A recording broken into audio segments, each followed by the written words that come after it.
Recording in progress. All right, I sent out all the procedures. it's 6 o'clock. Let's call the November Alameda County Water District Board of Directors meeting to order, please. Roll call. Directors Akbari, Here. Gunther, Sethy, Here. Weed, Here. and Huang. Here. Director Akbari, would you do the honor with a salute to the flag? I agree to the flag of the United States of America, to the republic for which it stands, one nation, under God, indivisible, with liberty and justice. Before we move on to public comments, I believe General Manager Stevenson has some housekeeping remarks. Indeed. Thank you, President Huang. On behalf of the ACWD Board of Directors, I'd like to welcome the public's participation in this board meeting. My name is Ed Stevenson, and I serve as the district's general manager. Members of the public may participate in this board meeting in person or remotely by either using the Zoom application or by telephone. Any member of the public present in person who wishes to make comments may approach the speaker's podium at the appropriate time. For those participating remotely, note that the meeting agenda, staff reports, and presentation materials for this meeting are all available on the district's website at acwd.org. You may reference the instructions at the top of the agenda for how to participate using the controls in the Zoom app or your dial pad if participating by telephone audio. Again, thank you all for attending, and President Huang, that completes my housekeeping remarks. Thank you. And then let's move on to public comments. Members of the public may address the board on any issue not listed on the agenda, which are within the purview of the Alameda County Water District. A 5-minute limit is customary. Members of the public who wish to address the board on a scheduled agenda item will be given the opportunity to do so. Now, if any members of the public attending in person, if you wish to make a comment or address the board, please stand up to the come up to the podium.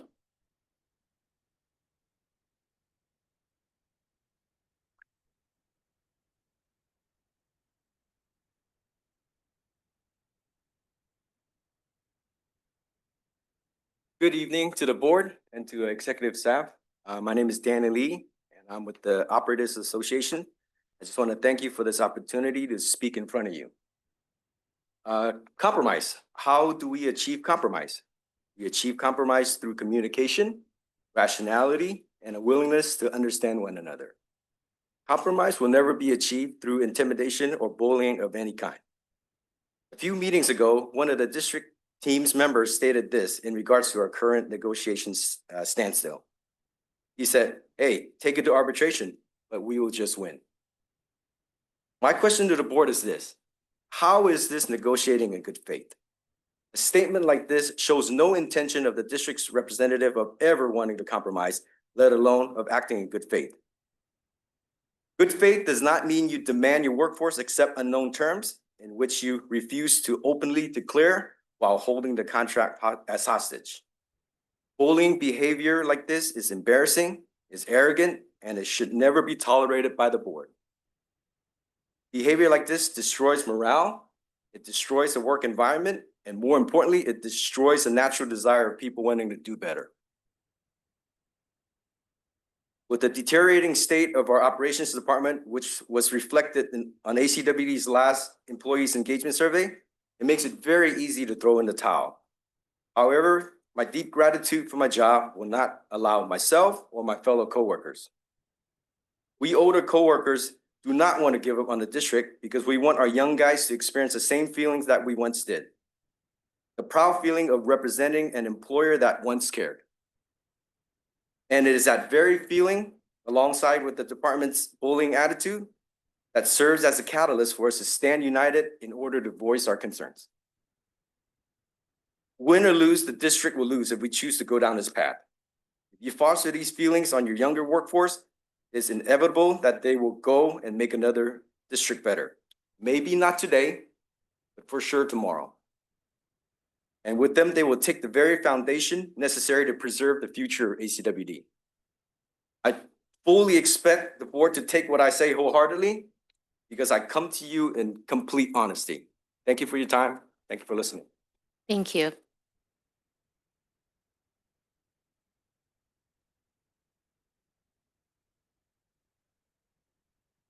Hello, my name is Sidney Mancha, and I'm one of the water treatment operators at TP2.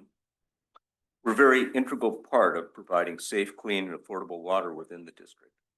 The reason that I'm here tonight is to tell you of our concerns matter and are deeply important to members of our association. My belief that the board may not be fully aware of the true underlying issues involved that are preventing the finalization of our contract, and to urge the board and senior management to engage in direct, meaningful dialogue with the Operators Association so this issue can be resolved in a timely manner. One of the mission statements of ACWD is to actively encourage teamwork and open communication. The ACWD Board of Directors mission statement states that it's your desire to receive communications of our comments, questions, and concerns. I presume this applies to the employees as well. Many of your own public statements speak about an ability to listen to others, even though sometimes that might be a difficult task, and then be able to compromise, trust, and collaborate to reach solutions. We've reached the point where meaningful communication is broken down between representatives of management and our members. We do not want to pursue a protracted arbitration. I implore each of you to become directly involved, to listen to the issues involved, and facilitate a solution. On a personal note, although I was of PERS retirement age when I started to work here almost 10 years ago, the uncertainty of shift scheduling will no doubt hasten my retirement. Thank you so much. Thank you for your comment. Good evening. My name is Virginia Orozco. I live at 4913 Antioch Street in Union City. I'm a longtime resident. I was born and raised here.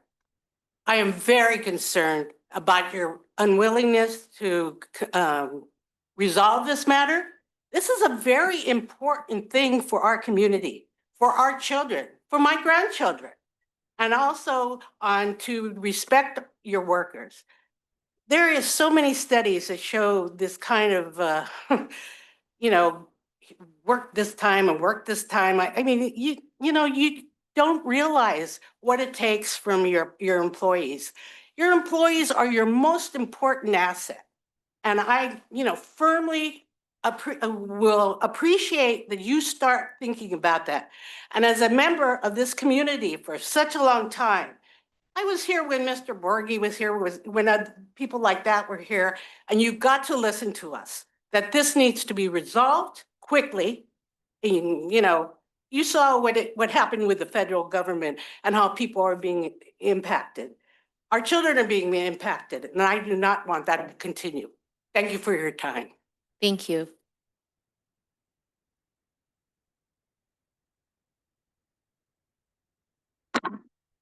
Hello, good evening. I'm James, Advanced Treatment Plant Operator. I'm here to let you know that I'm very disappointed the district is using our contract as a ransom for this power grab to potentially have negative impact our ability to maintain a consistent work-life balance and causing considerable disruption to our personal and family life. After 10 years of working for the district with a predictable schedule that I can rely on and have a manageable work-life balance, the decision to take that away from us feel like someone pulling the rug out under our feet. Most of us live an hour away from Fremont because we cannot afford a housing near ACWD facility. Let me give you a peek into our day shift life. Wake up at 3:30 a.m., leave home at 4:30. Arrive at work at 5:45 so we can receive the shift change, debrief with the night shift operator. And by the way, we don't get paid for this 15 minutes. Start the shift at 6 and work 12 hours.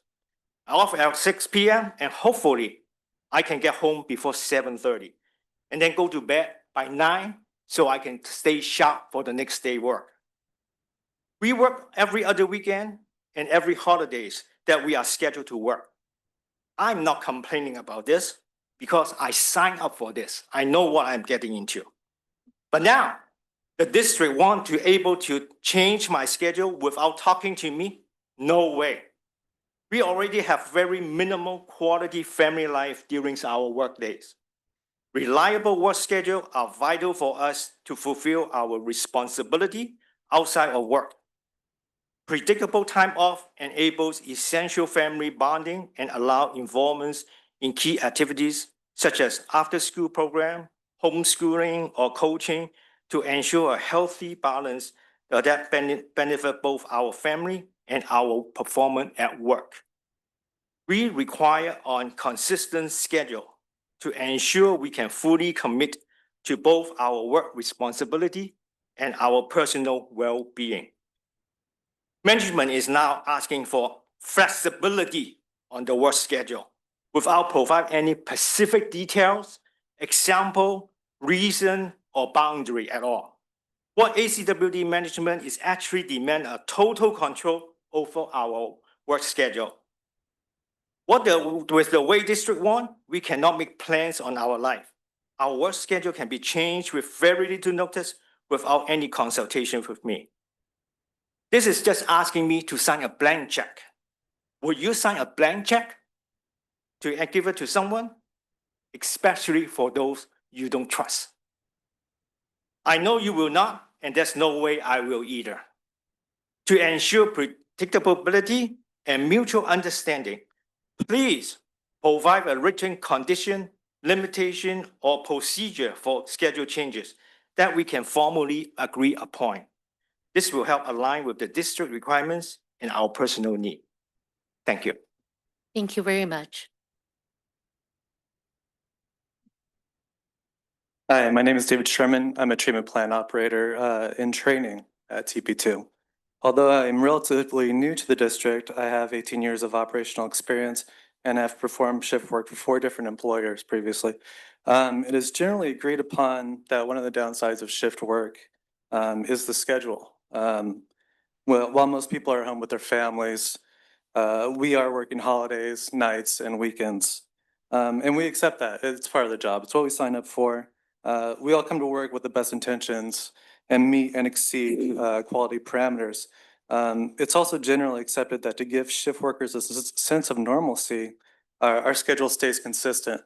And in many places is laid out a year in advance or indefinitely. This allows us to plan things with our family, like family vacations, or maybe one of us takes our kids to ballet practice every Tuesday night, or we have date night with our wife every Thursday. This normalcy is important because so much about our schedule is not normal. The proposal for management to have the right to change our schedule at any time is unheard of at any other shift job I've worked. But it's also seemingly cruel for no real reason. We're just people doing our best to manage our work-life balance. We want to prioritize our family and friends as much as we do our work. And I'm appealing to your humanity, and I hope you see our side. Thank you. Thank you for your comment. My name is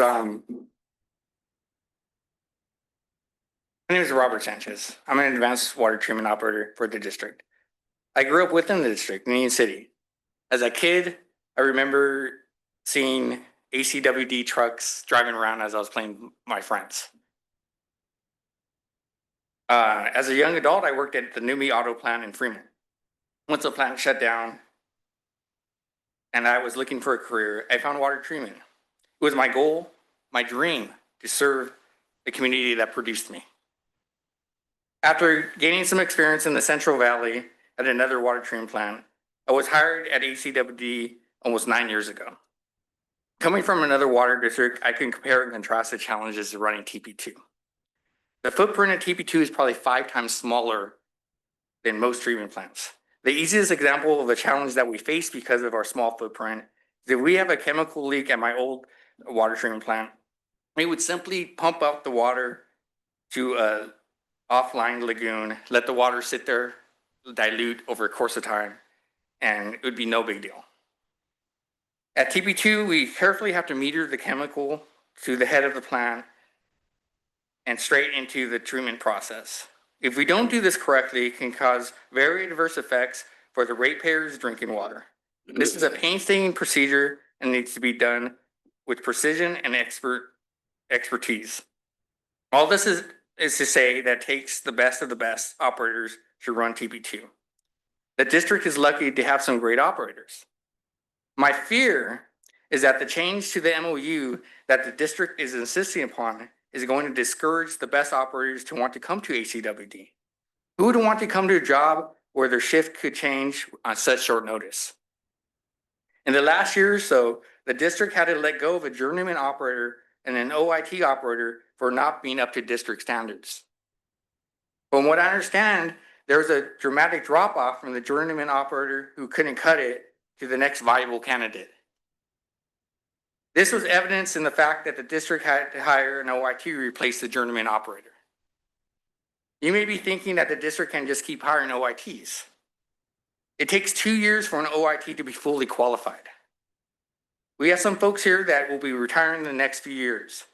At some point, we'll need to hire some journeyman operators. As you may know, a lot of us don't live within the district. We commute in from Stockton, Manteca, Brentwood. I worry about retention because who will train these OITs? A current job posting for the city of Pittsburgh, 15 minutes away from a few operators, the pay is $2 less an hour than ACWD top pay, but they're offering a $20,000 signing bonus. And the savings in gas surely makes up for that $2. There's a reason why they're offering that $20,000 signing bonus. It's not easy to attract good journeyman operators. The pay discrepancy that ACWD once offered is all but gone when you look at similar jobs in the Central Valley. By imposing changes to our contract, you're endangering the stability of our work schedule. You're endangering retaining and recruiting great operators. In doing so, you may be endangering the community that we proudly provide drinking water for. So what are we asking? Just keep the status quo of our previous contracts. The wording in our contract has for decades provided stability for operators in their schedule and shift coverage for the district. The board can direct executive committee to drop any changes pertaining to our contract tonight. Let me ask the board and the executive committee, how does this change in our contract benefit the ratepayer? Sir, you have 1 minute left. I would argue that this change in the MOU could be detrimental to the ratepayer.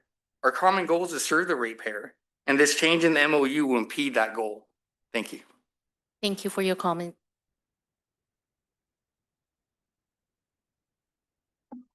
Good evening, board. My name's Adam Evans. I'm a treatment facilities operator. I started work here on November 5th, 2005.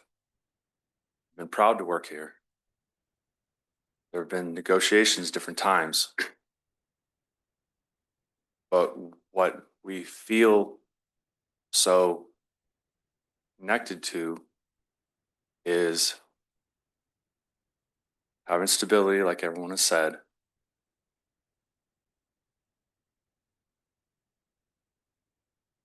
And that core is that stability very specifically is being threatened by the change in wording to our MOU that specifically affects our definition of our shift schedule.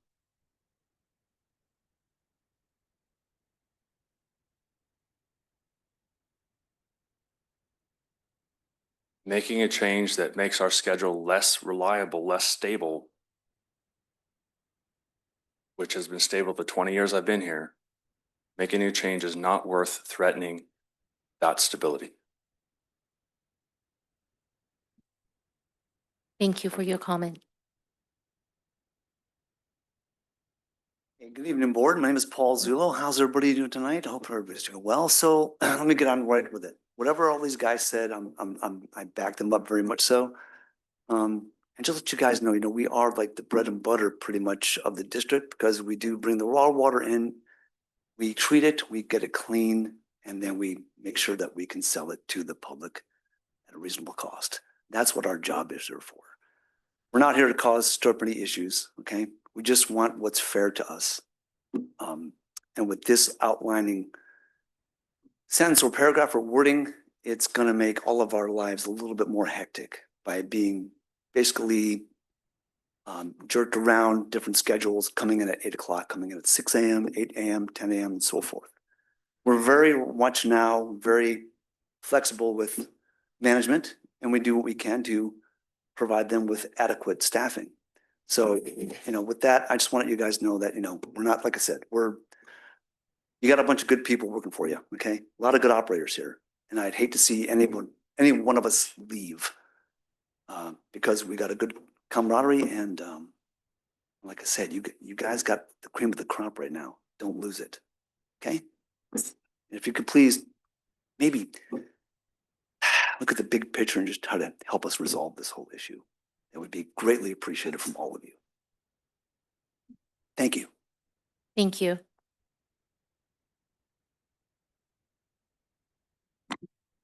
Hi, my name is Luis Cuellar. I've been with the Water District since 1993, just a junior in high school. I've known Ed since he was an intern coming out of San Jose State. Laura, I'm pretty sure you were an intern as well, right? And you both aged pretty well, by the way. So I started out in the mailroom and pushing the mail cart, or pushing the envelope, as I like to say. And part of my job was delivering the agenda a day or two before the board meetings to the board of directors' homes. I don't think that happens today. Probably get it emailed, most likely. But anyhow, I've been with the district long enough, and it's been like family. Pushing the mail cart throughout the departments. I knew all the latest gossip, what was going on.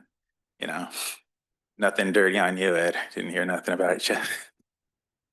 But like I said, it's been family. The district's always treated us well. But I've grown up here. I've gotten married. I've had children. Some of you might have met my son, Sam. I'm not sure.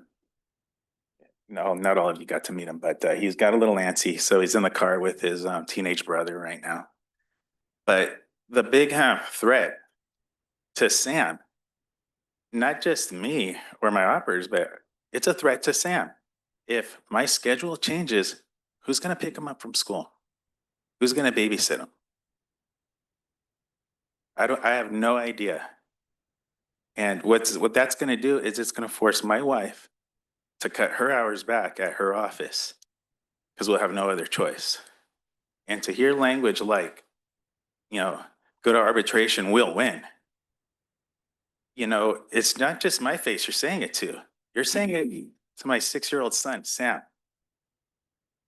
So please look beyond the faces in front of you and see the families that are behind us, that we're working hard for. So please, thank you. Consider yourselves. What if it was you? What if your hours got yanked and you had nobody to care for your children? Thank you. Thank you for your comments. Is there anyone else that's in the boardroom that wish to address the board? If so, please step up to the podium. I'm not seeing any, so let's move on to our online attendees. Madam President, may I make a comment as a board member? No, not in the council. Let's go through all the public comment After, online, and then okay. the board would like could to make a make a- very quick response. It's not typical, but it would be legally appropriate if the president were. It's very short and brief. Okay, so let's get through our online attendees. For our online attendees, if you wish to address the board, please raise your hand in the Zoom app. And I do see we have one hand raised, Matthew Coleman. Yes, are you ready for me? Yes. All right, I would first like to apologize to my members. I was not able to make it tonight. I appreciate everyone coming. Thank you for showing up. I'm an advanced treatment plant operator. I've been with the district for 17 years. During my tenure, the district has been a good employer, and a general good work atmosphere has been achieved. Over the past 5 years, this has been deteriorating. And the past 2 years, it has become hostile to the operations group. I think a lot of people don't understand or forget about how shift work happens and what it's like. Shift work requires time away from family at all hours of the day to do the job we have signed up for. Our shift schedules gives us stability and certainty around the time with our families. I believe this is what most people value in life, the time you know you will be able to spend with your family. Working 24/7 shifts is more difficult to navigate with family life. We all work 2 weekends a month and provide support to the community to keep them healthy and safe. This means that all 21 operators miss 2 weekends with their family and friends. I've asked my daughter's soccer club to play every other week. They haven't gotten back to me. I'd like to talk a little bit about the SCO. Although some of the board members may have been involved with creation of the shift change operator, formerly the relief operator, it needs to be understood what it is and how the position is used. Because the state has designated Treatment Plant 2 as needing 2 employees to cover work mandated by the classification of the plant, the district needs to have 2 operators just at TP2. When the district was having trouble hiring, there were many open gaps in the shift that were not being covered properly. With this came the SCO, which would be paid a premium to be flexible in its movement. The primary usage was to cover these gaps in shifts. They were also used to cover vacations on their side of the week. This is where the flexibility came in, to move them from days or nights, whatever is needed, to provide coverage for these vacations. At retirement, you will have a vacancy. Retirement is classified as a type of separation from service, an unplanned absence. This opens 2,080 hours that need to be filled. It's hard to squeeze 4,160 hours out of one position. Coverage of this was never the intended use of the SCO. To provide coverage for an unplanned absence would involve opening a lot of these covered gaps and vacations, making this a wash in shift coverage. The language change, which is all we're talking about because the economics have been resolved, is so detrimental to the ounce of normalcy that we have in our family life, we cannot accept it. Again, as others have said or will say, the district is losing in trying to change these few protections we have. The indifferent attitude towards the work group of 21 employees who work 24/7 is saddening. I hope one day the board and management will truly understand that the strength of the district is in its workforce. Thank you. Thank you for your comment, Mr. Coleman. Is there anyone else online that wish to address the board? If you wish to make a comment, please raise your hand in the Zoom app. I am not seeing any, so I believe Director Sethy, you have a short comment? Yes, so I have some very brief comments to make here, and I'm not trying to play to the audience or our employees, but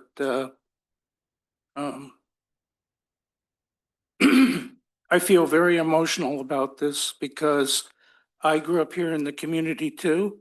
My father spent most of his career here at ACWD. And I have expressed in private what I will say right now. This has been too protracted. We need to get it resolved. This is not a wage issue.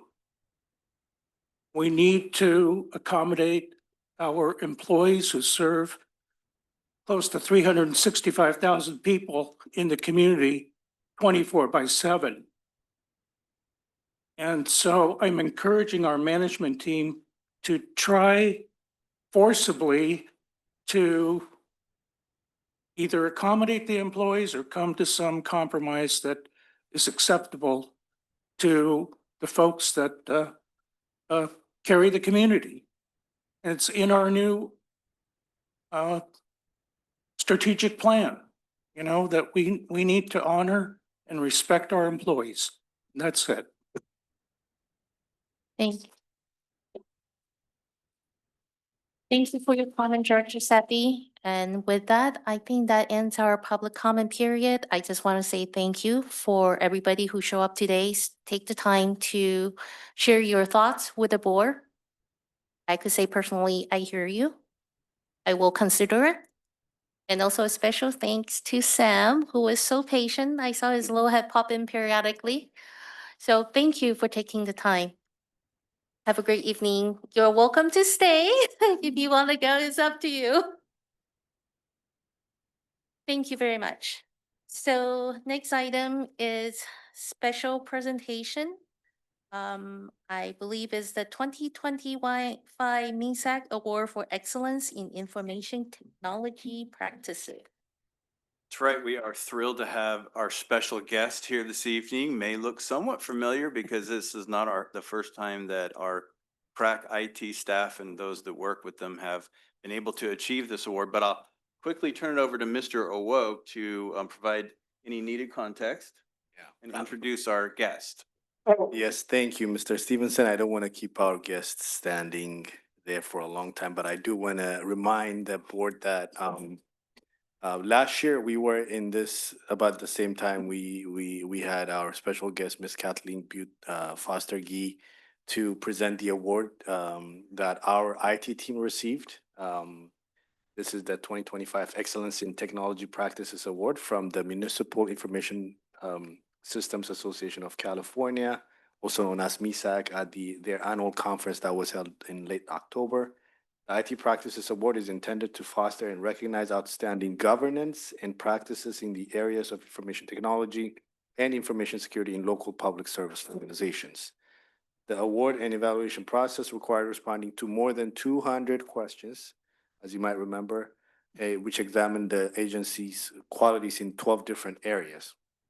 And the submittal was evaluated by IT staff from member organizations, and they found it to exceed or meet these best practices in most of these areas.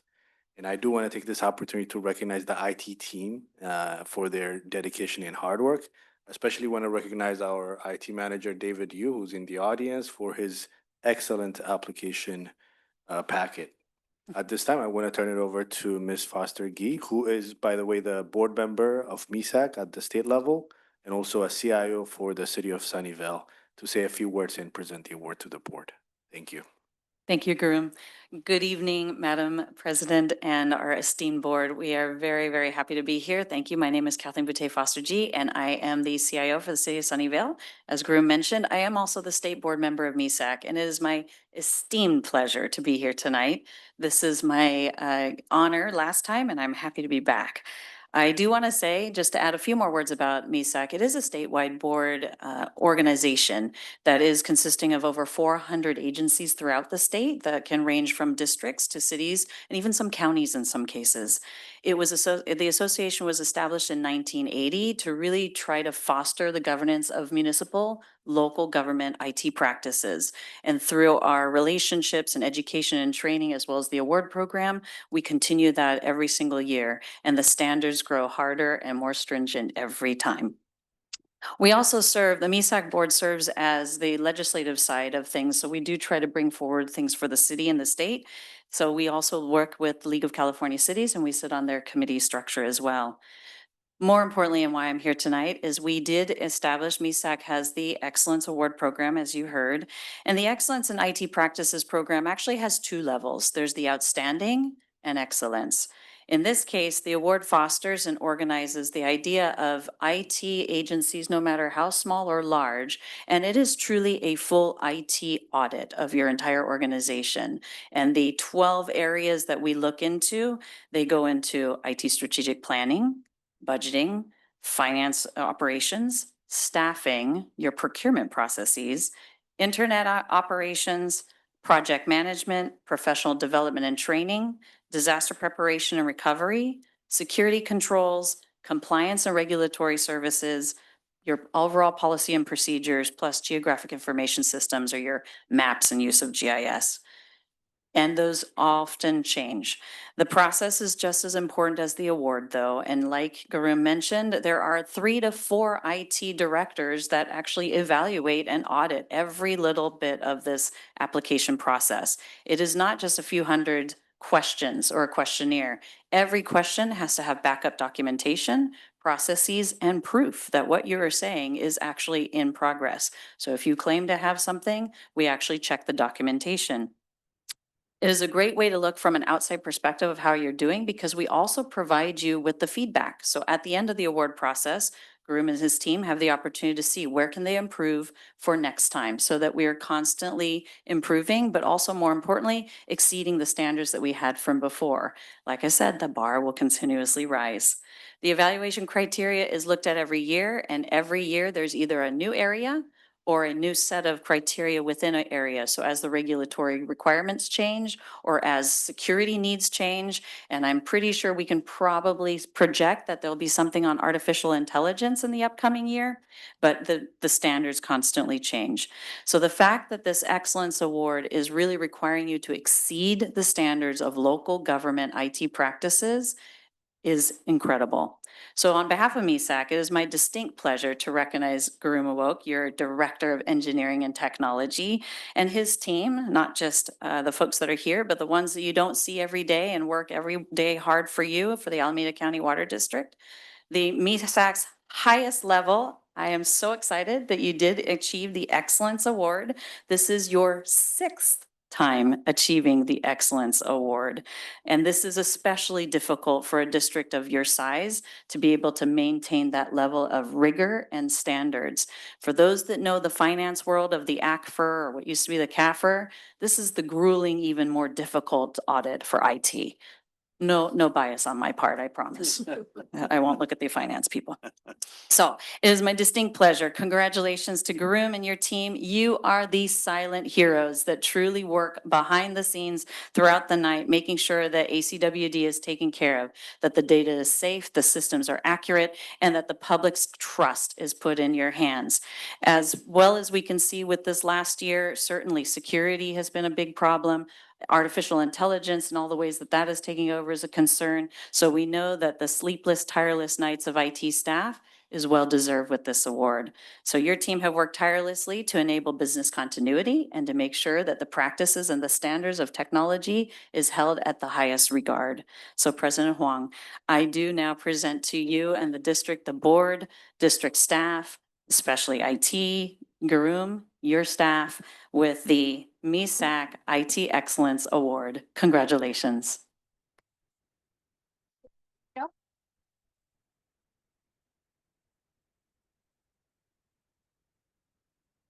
Before we do, President, a few words? Huh? Oh, yeah, I want to say a few words. Sure. Of course. Yeah, so thank you, Kathleen, for coming down on this rainy evening to present the MESAC Excellence Award. I just want to take a quick minute to thank the incredible IT staff because they truly do work after hours, in the evenings, on weekends to keep our systems running, making sure they're secure and available to our employees. I also want to say thank you very much to the Director of Engineering and Technology, Garoom, my boss.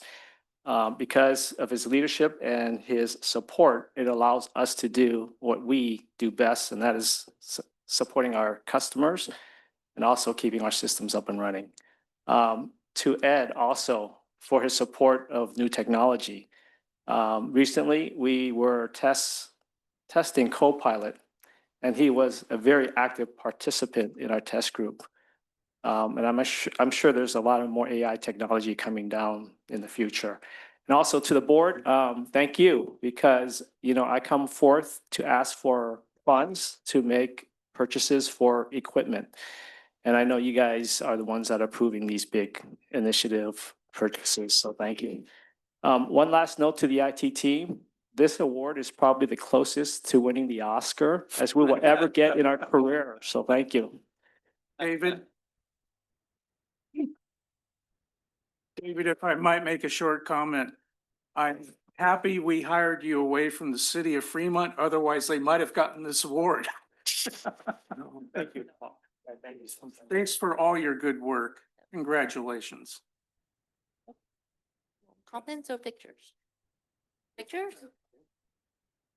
You're being summoned, all of you guys, to go down there and you should pose for the photo. Get out of your way. Later, like the entire IT team. You could just share.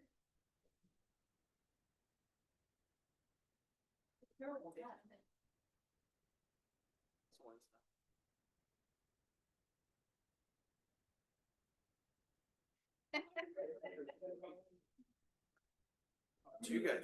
Well, if he's going on.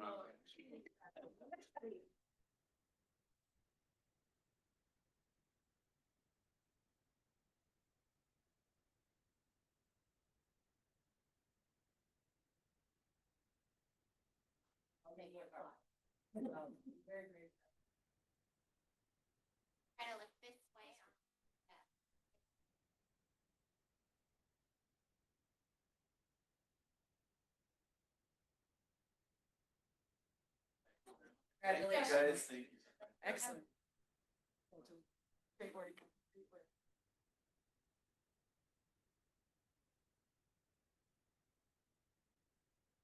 Working on the Southern Alameda County GIS, APA.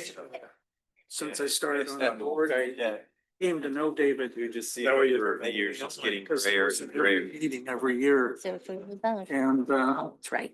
I told him if we could All recruit right, him over to are we ACWD, ready to move on?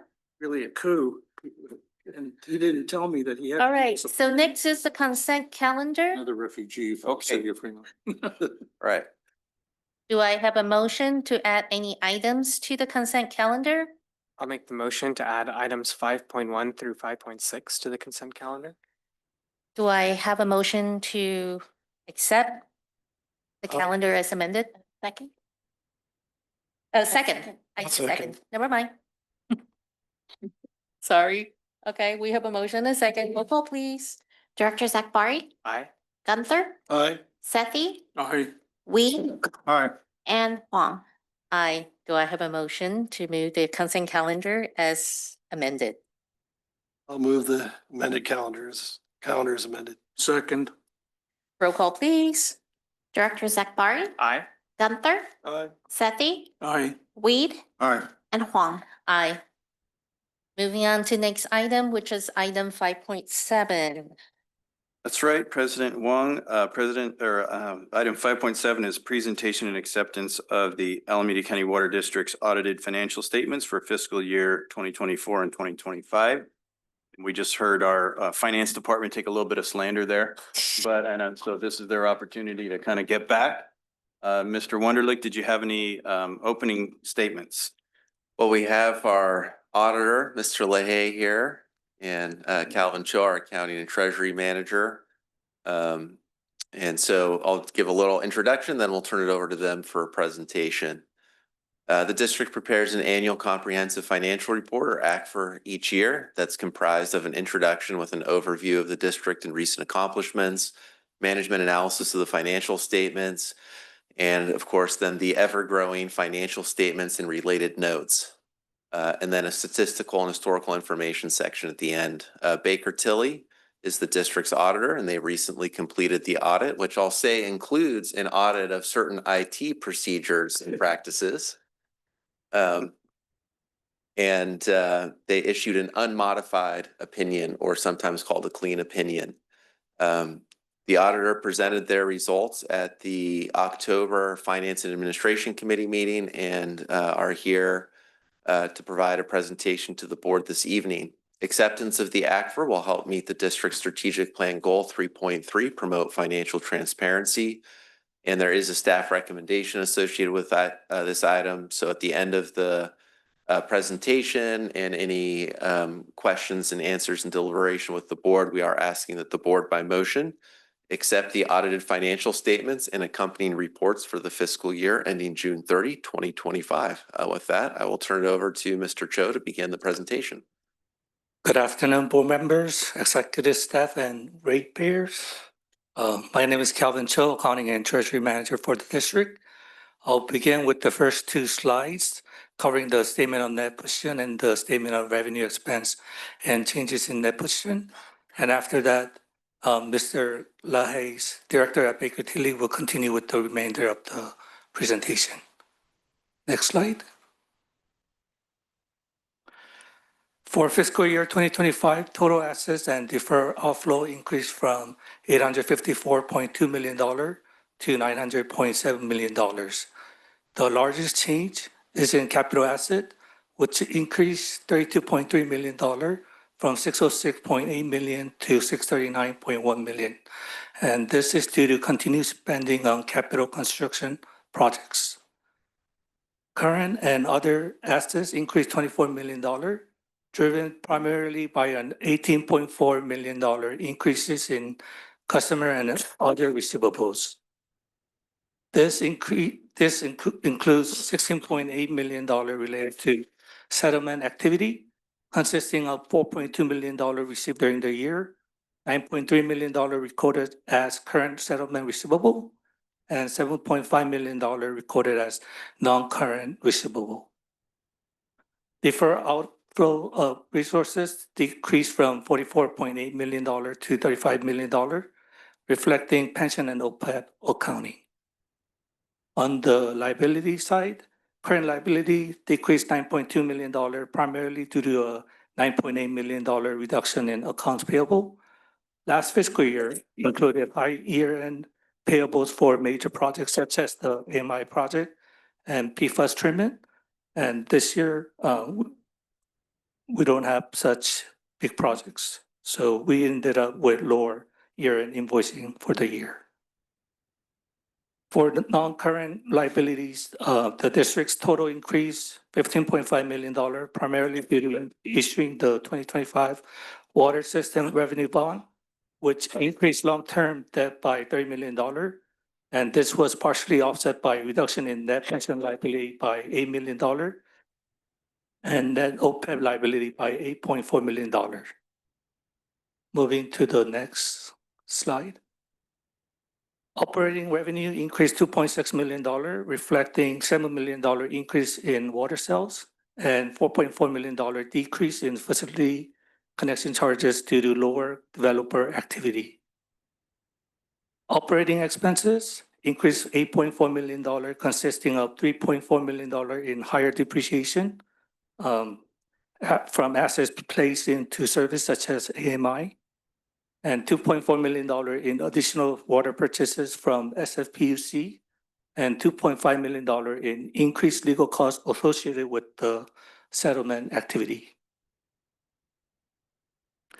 Net non-operating revenue increased $38.6 million, driven by the increase in settlement receivable, and because the prior fiscal year included a one-time retirement of mechanical meters replaced during the AMI project.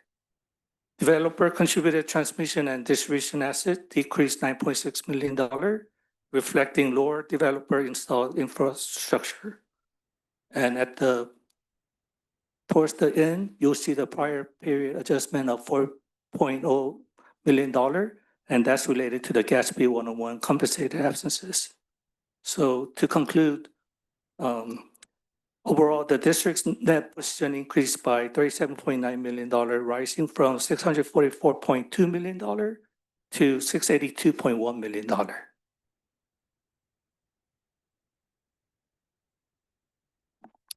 Thank you, Calvin. All right, just a quick, Mr. Wunderlich gave an introduction, but another background on where I come from or who I am. So Dan Leahy, I'm a director with Baker Tilly. I've been the district's auditor since we've been engaged by you folks for the last 3 years. I work in our energy and utilities practice with Baker Tilly. So we have a specialized group in our firm that works exclusively with public utility organizations such as yourself. So here today to present the audit, we have some positive results to report, and hopefully we'll have some good takeaways from this presentation today. So what I'll do is I'll start by covering an overview of the audit, talk about what we did for our work, how we conducted our work, and what the ultimate results were.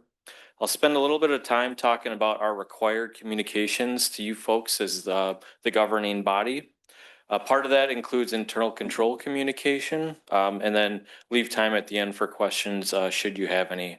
If you have any questions as I'm going through the slides too, please feel free to interrupt at any point. Happy to answer those live.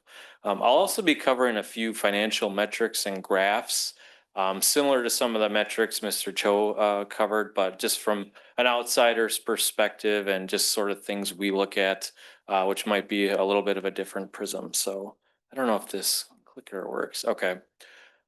So to kind of set the table here, Mr. Wunderlich alluded to the annual comprehensive financial report, which is the main deliverable from our audit. That document is comprehensive as it is in the name, but that does include our audit opinion, which we'll talk about today. Additionally, we did issue a couple additional deliverables.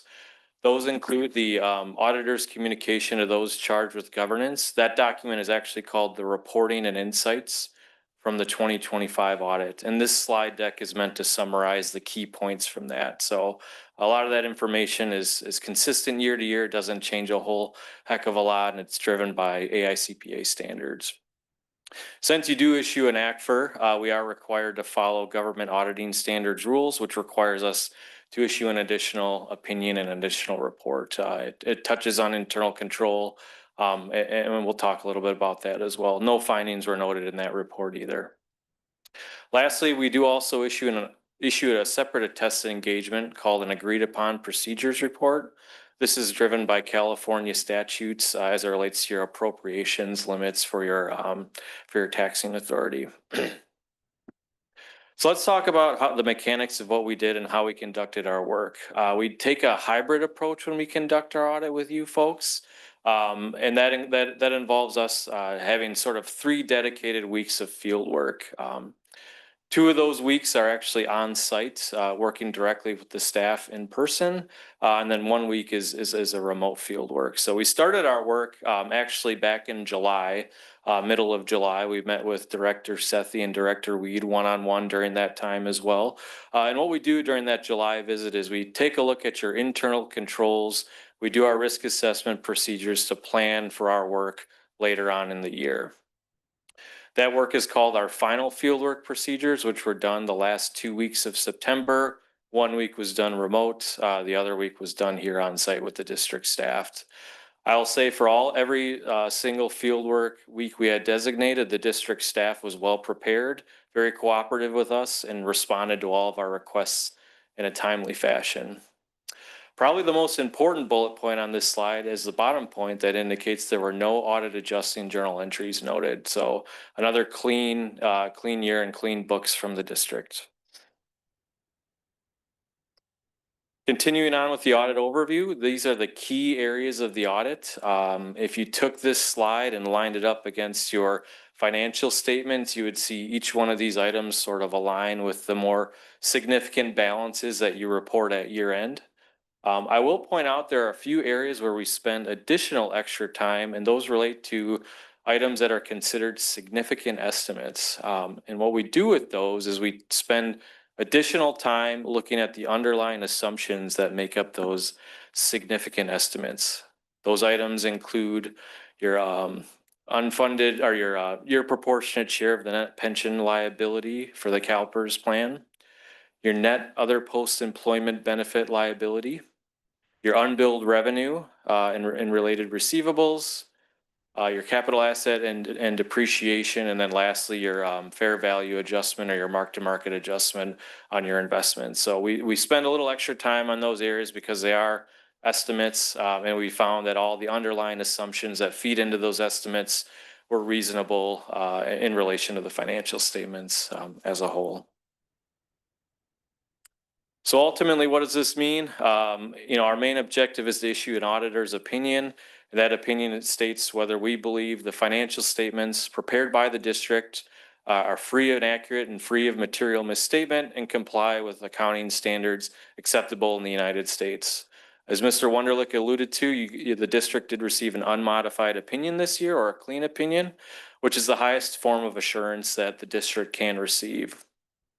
So you as board members can take comfort in knowing the information you receive on a monthly basis in monthly financial statements is accurate. It doesn't require a lot of year-end adjustments or changes in those numbers. So you're getting good numbers throughout the year. Then now I'm going to talk a little bit about our required communication to you folks. Again, this is all summarized in our reporting and insights document. It lays all these areas out, but generally, like I said, these are standard. This is standard verbiage that doesn't change a whole lot year to year. I call this the section, no news is good news. So within here, I'll just point out maybe some of the key areas and some highlights as it relates to our required communication. First and foremost, as your auditor, we are required to remain independent from the district. So we do not perform any other non-attest or non-audit services for the district other than the work we do for our audit. As part of our audit, we also look at significant transactions and your accounting policies and estimates. I talked already about your significant estimates, but talking about significant transactions that occurred during the year, we did spend some additional time related to some settlement receivables that you folks are pretty well aware of, I'm sure. We spent additional time with that. And that was actually something that management brought to our attention earlier in the year, even prior to us starting our work. So just shows that the management team here is very proactive, likes to, have communication with us and open dialogue, which makes our work a whole heck of a lot easier when the time comes for us to start digging into things. We also evaluate the district's accounting policies, and this year there were two new accounting policies, or two new professional standards that we did have to evaluate. One of which was GASB Statement 101, which Mr. Cho alluded to earlier, related to compensated absences. This did require a restatement of the prior period numbers that were presented in the financial statements. However, that restatement just simply pertained to having comparable financial statements. It didn't result in any errors or any issues like that. There was another accounting standard that was applicable to the district this year. It was GASB Statement 102 pertaining to certain risk disclosures. Fortunately for that one though, the district's current footnote disclosures already fully complied with that GASB standard, so no additional disclosures were required. And then lastly, just no findings or audit concerns noted, no disagreements with management that we would have to point out to you folks. So again, a very, very quiet year, a very, very successful audit. So as part of that, within that same reporting and insights document, we also have our internal control communication.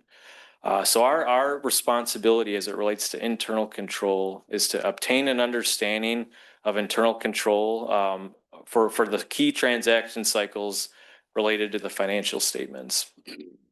We do so at a level that allows us to plan our audit and design our audit procedures.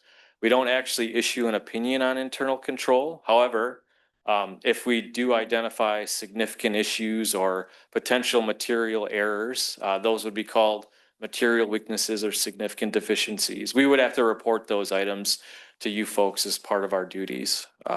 Pleased to report, we did not have any material weaknesses or significant deficiencies noted as part of our work with internal control. So taking the combination of no audit adjustments, no material weaknesses or significant deficiencies, and an unmodified audit opinion is really the highest bar that you can achieve and is very commendable by the district staff. Continuing on, we also historically have included a section, or included within our work, recommendations to the management team. So the last slide I talked about refers to items we have to communicate to you folks.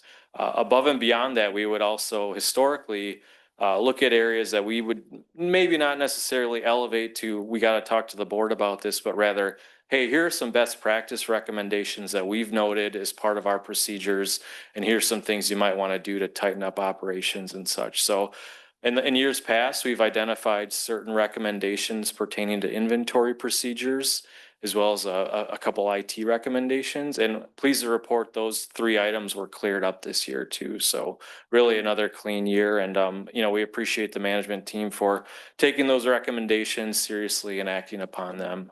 Even though, again, these are just more best practice items.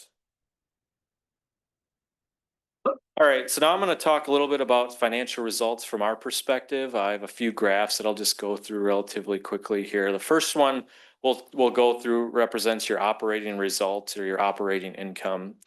The top sort of teal color line represents your operating revenue over a 5-year trend. And you can see there was a slight increase in operating revenue this year from updates in user charges. The sort of orangish red line represents operating expenses. So you can see the last 2 years, operating expenses have actually outpaced revenues. Part of that relates to items that Mr. Cho referred to in his presentation earlier, additional legal fees, additional purchase water costs. But a lot of this stuff the last 2 years pertains to non-cash accounting entries that have to be made related to pension, other post-employment benefits, and depreciation. So because of that, we added an additional graph this year to look at it from a cash perspective, right? This graph represents your operating cash flow. The top blue line represents your cash inflows and the red line represents your cash outflows. So you can see you're still generating positive net operating cash. The margin's about $4 million. It's been consistent year over year. So that sort of sifts through some of those non-cash accounting entries that have to be made at the end of the year. Then the next slide here is called the net position versus net plant, or more commonly in the private industry referred to as debt versus equity. So what this graph is meant to represent is of your entire infrastructure in your water system, how much of that is funded through rates in your equity and how much of that is funded through debt. So the orangish red color represents the amount of capital assets that are funded through outstanding debt. You can see that represents about 18%. Industry standard for the utility business is about a 50-50 split. So you can see you have a very positive debt to equity ratio there. This indicates there's capacity for borrowing if that's needed in the future. If there's significant projects that need to be borrowed for, you have the capacity to do that. Then moving along, this graph represents your unrestricted funds on hand, or days cash on hand. This is one of the most common metrics that outside parties would look at. A bond rating agency, this is one of their bread and butter ratios that they look at. So the teal graph represents the district's actual unrestricted reserves, expressed in terms of days outstanding. So and then the red graph represents what sort of the minimum recommendation would be, which is generally about 6 months worth of operations. You can see that the district well exceeded the minimum recommendation. I think the district's operating cash reserves for 2025 represented about 16 months of operations. So a very strong number that would be looked upon favorably by outside parties and rating agencies. I will say this number is only from an accounting standpoint. It doesn't factor in any sort of internal reserves or designated cash accounts that you may have earmarked internally. So, you know, that number may be a little bit less, but from an outsider's perspective, strong metric certainly reported here. Then the last metric I'll go over is the debt coverage calculation. What this represents is the district's ability to pay their debt service and also pay operating bills. So the red graph or orange graph represents the district's debt service obligations, whereas the blue and teal number represents the district's sort of net revenue available to make debt service payments. So you can see there's a lot of healthy margin there. This number calculates to about 5.79 times debt coverage. I think your bond requires probably 1.25. So again, a very healthy metric that shows, you know, the district's rates have been adequate as of recently. So with that, I would just like to once again thank the district staff for all their assistance during our work. You know, an audit is a big effort on our part, and it's probably double the effort on your staff's time. And like I said, every request that we had was ready and available when we got here day one. Any requests we've had throughout the audit process have been addressed timely. Even throughout the year, like I said, we've been in constant communication with Calvin and his team as issues come up. So it just makes the audit run a whole very smooth. So we appreciate the staff's time and open it up for any questions from the board. Questions or comments from the board? I see Director Ween, you have a question. Yes, restated in 2024. It's a term that draws your attention. I had asked when this came up, and you'd indicate at our committee and indicated there was a change in the gas fee regulations. Mm-hmm. Was there a change in the actual numbers that were reported in 2024 and what they are today? Yeah, so with the new GASB standard, it actually resulted in an increase in your compensated absence liability or accrued sick and vacation liability. It was about a $4 million increase in the prior year in terms of what that liability increased by that amount. So our liabilities increased by 4%, which is 4 million, yeah, yep. well within, and what was the timing of that recognition? Was it something that you picked up in the 2025 audit that it should have been implemented in 2024? No, so the timing of it was effective for this fiscal year, and the GASB rules state you should, when there's a new standard, you should restate the earliest period that you present in your printed financial statements. So since for the 2025 audit, you also show the 2024 numbers, GASB says you should really restate those numbers as if the world, as if the rules were the same in both years, just to provide comparability. The retroactive impact Exactly, yep. of the Gatsby. Yep. I was surprised that that's the first I'd heard that we had to restate was at our committee meetings 2 weeks ago. Yeah, yep. And it's common for anytime there's a new standard that, just to get the maximum comparability for your statements. And is there a footnote or something that explains the restatement, or what the effect of that restatement is and how? Yes, yep. It's what the actually, impact is? there's a specific footnote. I think it's footnote 15. It basically says, here's what the numbers you previously reported were, here's the effects of that restatement, and here's what the revised numbers are. So it kind of bridges the gap between what was printed on your financial statements last year and what gets printed this year. Thank you. Thank you. Director Sethy?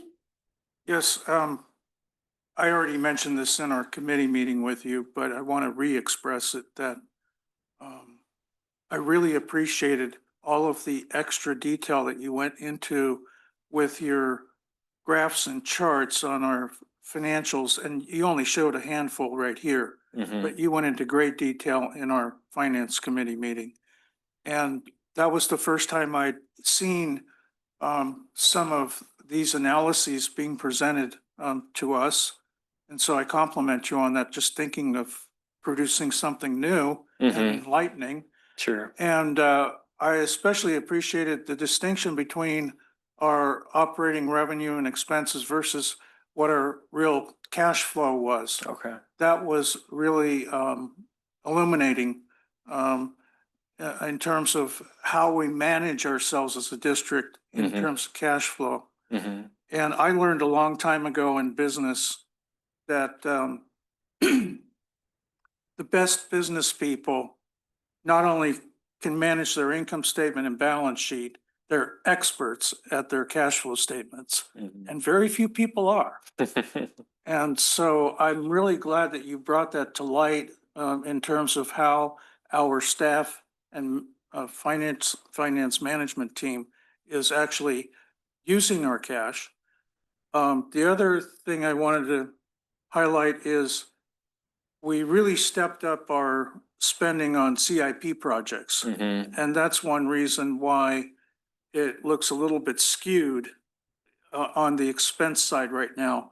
But in my opinion, and I'm here to represent the public, so I'm expressing this as in the positive light, that we're spending down what was an enormous cache of money that we were holding on to. And it's a good thing that we're spending that money down, and while still retaining our debt coverage ratio. I've said it here before in multiple meetings, we shouldn't be hoarding the public's cash. We have to deploy it and use it where it's beneficial. So I'm really happy to see the projects that are ongoing. And I've complimented Mr. Garoon directly that it's our engineering team that is working in such an efficient manner that they're able to expedite these projects that have been long in the pipeline. Oh, sure. Yeah. Yeah. So Can make a difference.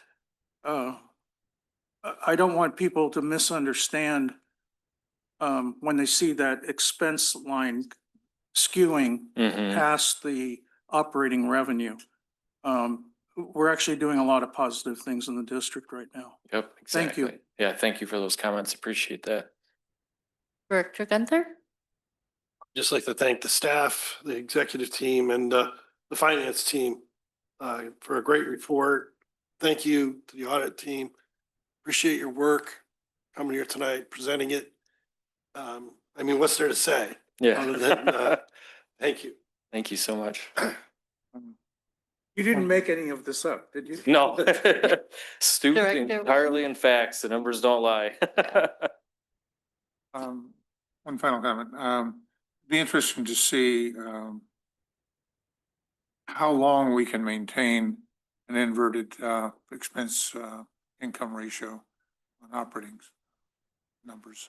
We have some reserves we can dig in, we can utilize, but hopefully that will,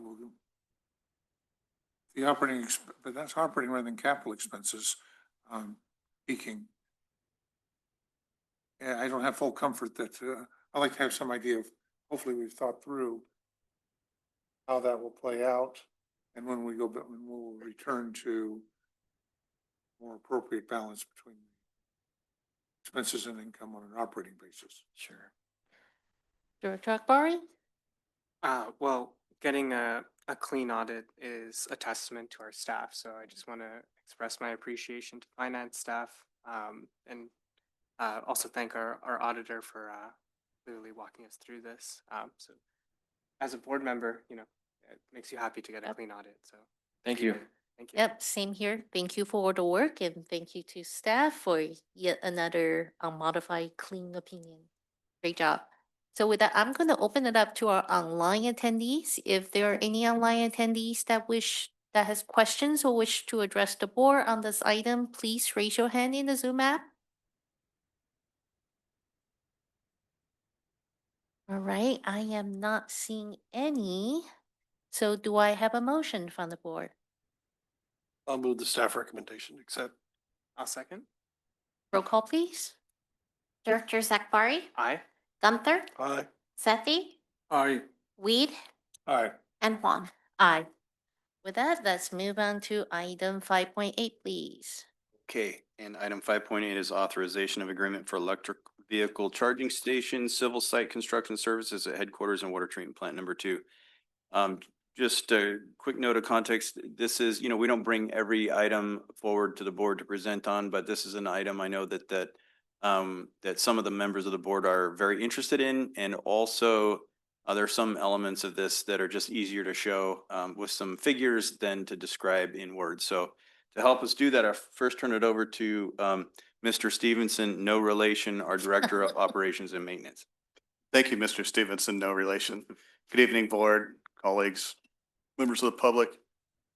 Item 5.8 on tonight's agenda is for construction services related to the installation of vehicle chargers. The board has been briefed previously on the California Air Resources Board Advanced Clean Fleet mandate that went into effect in 2024, and the presentation will cover more detail on that. In an effort to comply, the district solicited consultant services to develop a fleet transition master plan, which was completed in early 2024. That plan identified not only the transition of district fleet vehicles, but also made recommendations for the infrastructure required to support zero emission electric vehicles identified in the master plan. With that, I'd like to introduce Bob Marshek, who is the facilities maintenance manager and is responsible for the fleet management, to provide a brief presentation to provide an update on the district's progress, recent changes to the Advanced Clean Fleets program, and future district planning efforts in this area. The presentation will close with a recommendation for the board's consideration this evening. So if you're ready, go ahead and take it away, Bob. All right, thank you, and good night, board. Any online members of the public and staff. As Mr.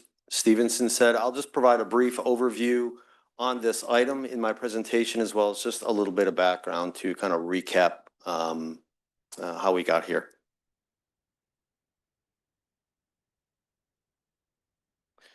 So first, just a little bit of background. The California Air Resources Board, the Advanced Clean Fleets rule, that's what drives this, and that is a requirement for zero emission vehicles in, for certain types of vehicle classes and fleets. This affects or impacts the district's medium and heavy duty fleets. The original rule went into effect in 2024, and that started, or that was the beginning of a fleet transition period. And kind of the common approach there in which the district took, there was a requirement for 50% of the affected vehicles under the rule meet a zero emission vehicle or ZEV requirement. And in the original rule, this transition period ended in 2027, and it moved to a 100% purchase requirement for ZEVs. The rule was recently revisited and amended in September of 2025 by the Air Resources Board. Just some quick takeaways from that. The transition period was extended through 2030. And as part of these rule amendments, there were some increased access to ZEV exemptions in terms of meeting those requirements.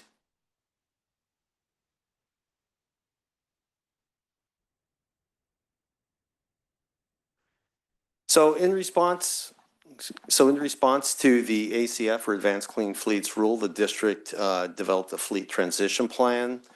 Keeping in mind our fleet management principles are availability, compliance, and costs, all while managing risk, availability. Basically, we want to have the types and the quantity of vehicles that the district needs to perform its work under both normal and adverse situations. Obviously, we need to do so in a compliant manner with the rules which affect us, all while minimizing cost. So the consultant Terra Verde developed a fleet transition plan for the district, and this did identify and confirm that during this transition period, a 50% of vehicles purchased meeting the ZEV requirement was the recommended path for the district. And this allowed the continued purchase of traditional internal combustion or ICE vehicles, and with those purchases offset with ZEVs. And so that's sort of the paradigm that we're operating and managing our fleet under. So in terms of the district implementation status, we continue to purchase the ICE vehicles, the internal combustion engine vehicles for our fleet, those things such as crew trucks, utility trucks, specialty trucks such as valve operating trucks. We continue to purchase those as ICE vehicles. They're known and proven vehicles. And for the compliance aspect, we have purchased and begun the purchase of zero emission vehicles, and presently those include electric vehicle vans and pickup trucks.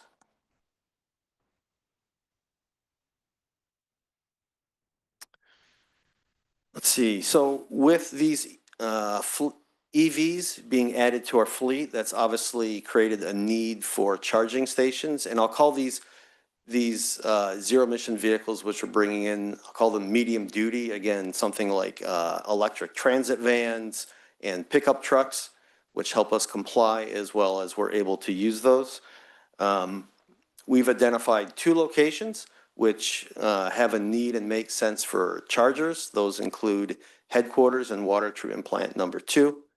And as I note there, we've presently identified, and what our plan has is installation of 6 chargers at headquarters, with installing the infrastructure now to expand that to 10 chargers. And at water treatment plant number 2, installation of 10 chargers. Can I ask a quick question? Sure. I know we have the chargers out front. Are these additional chargers at headquarters intended for the backyard? Correct. Okay. And good. you lead perfectly into the next slide, but yes, go ahead. Okay, good. Was that it? Yeah, that's Okay. it.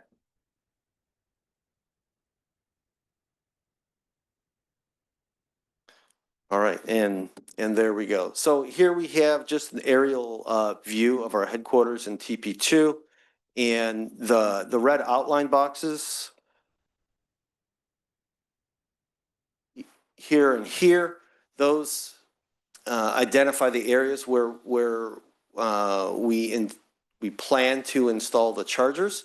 And these chargers are for district fleet vehicles only. These aren't for public, such as I think the 3 chargers at the front are open to public or employee use. These ones identified in this charging plan are for district fleet vehicles only. So in headquarters, again, what we've identified is installation of 6 chargers now. Will meet our current need and in a few steps down the road with the ability to expand to 10. And at water treatment plant number 2, we see that's the southwest corner of the process facility there. The plan is to install 10 chargers now at water treatment plant number 2.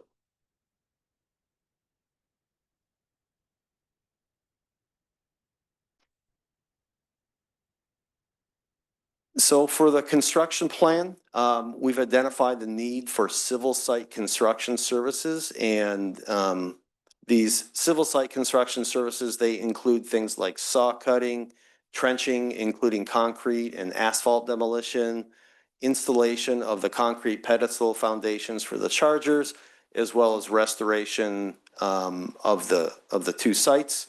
That includes trench backfill and compaction, concrete sidewalk, curb and gutter, as well as restoration of the asphalt pavement at both facilities. Electrical work is planned to be performed by district forces, and the electrical work would include installation of conduit, wiring, and the chargers themselves.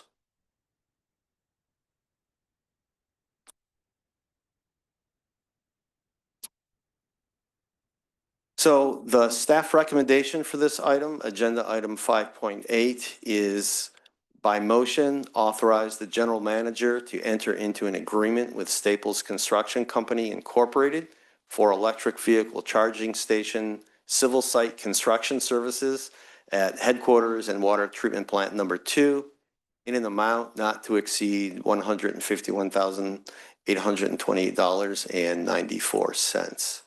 I'd be happy to answer any questions that there may be on this item. Questions or comment from the board?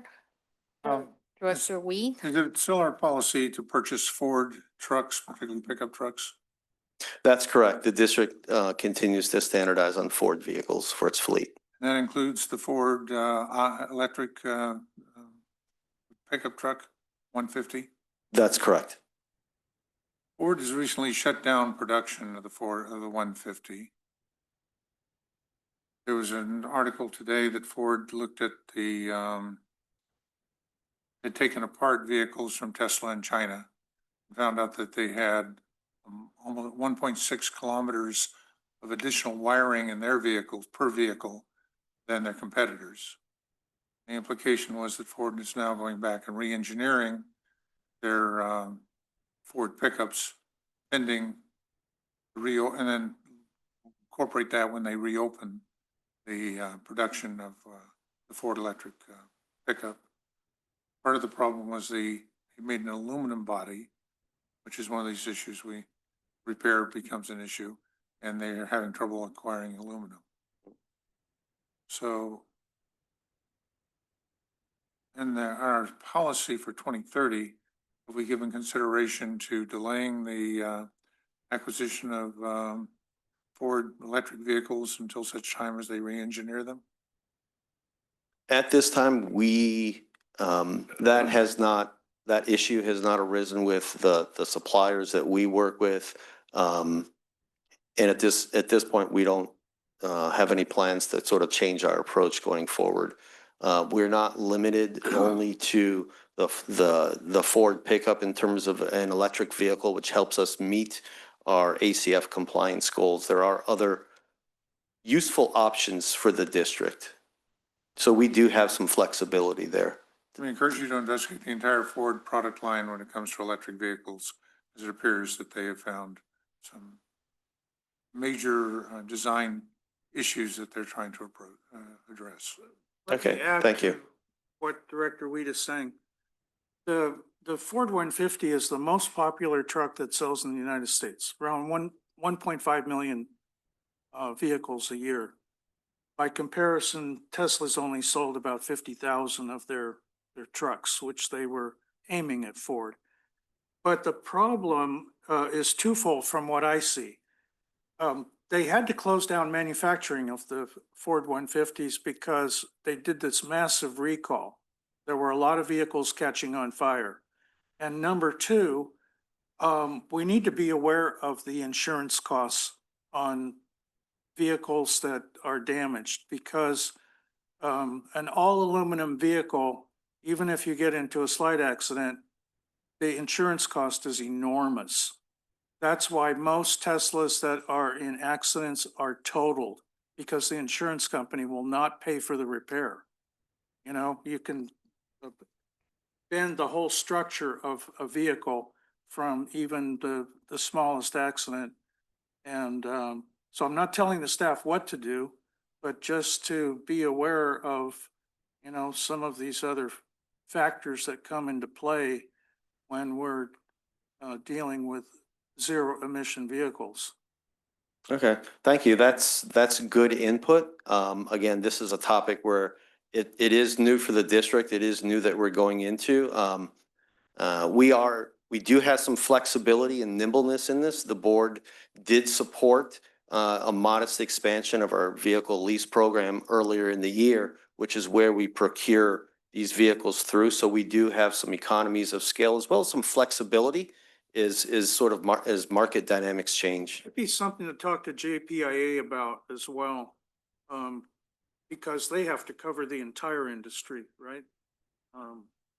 So it's got to be an issue for everybody. The other aspect of this is medium and heavy duty vehicles are taking their time to get to electrical. The market is heavily skewed to internal combustion engines, and few, if any, are buying into it. So now that we have until 2030 as our deadline, urge us again to review our investment strategy and expenses, because it'd be a shame to just rapid engineering changes showing the vehicles could be quickly obsolete, or we have a long history of a longer depreciation on the vehicles. With the EVs, it could be a very rapid depreciation.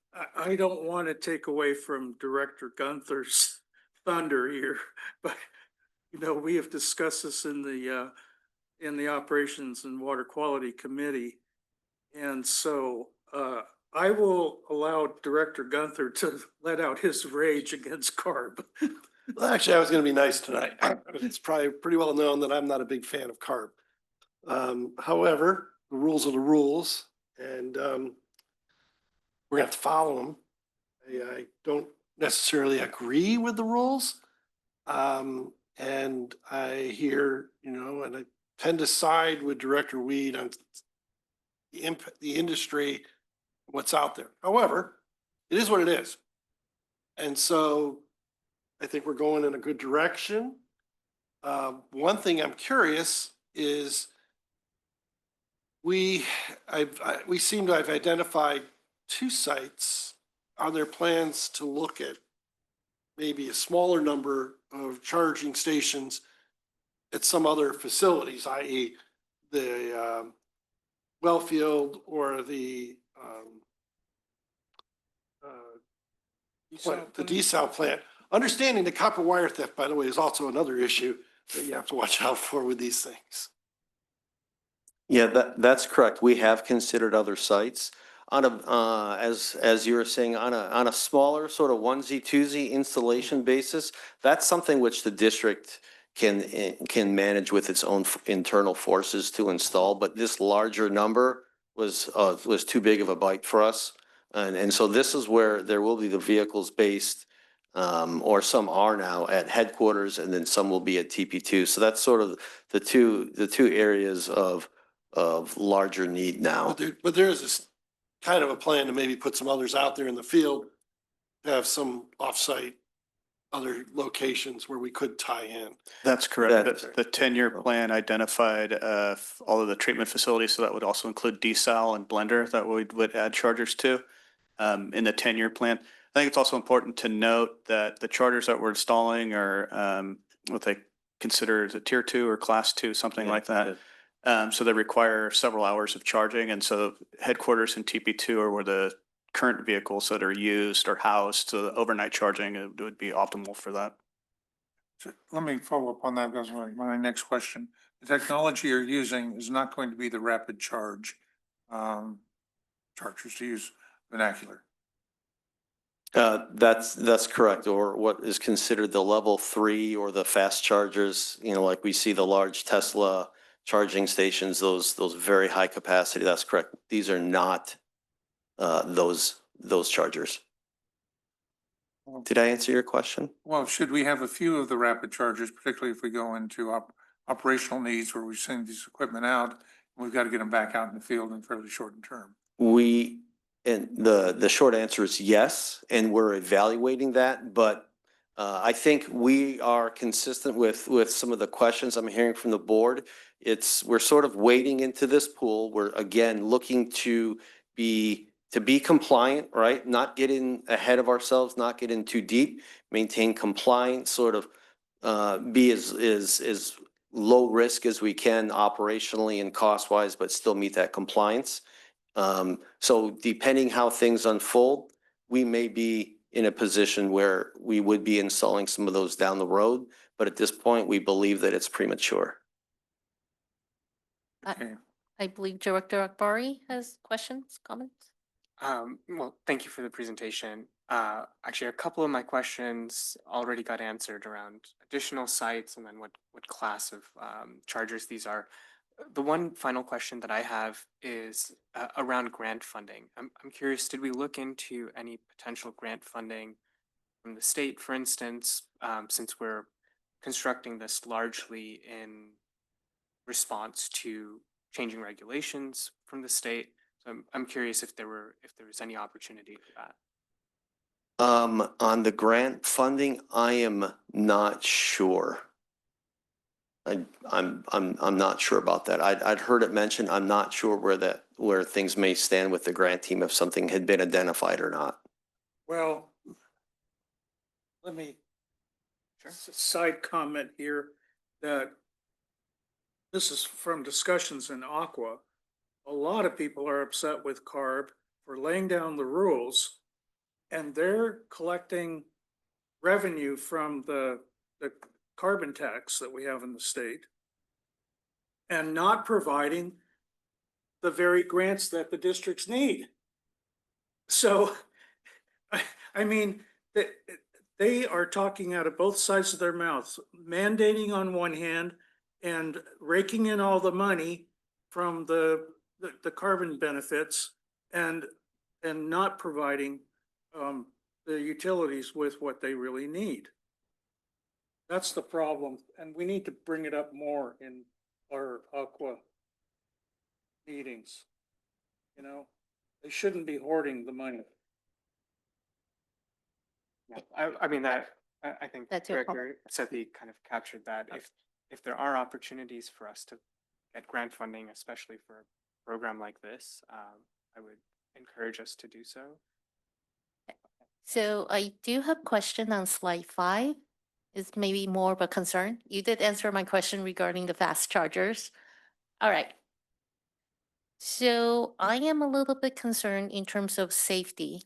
We know once the EV catch on fire, that's it. It's very hard to put out fires.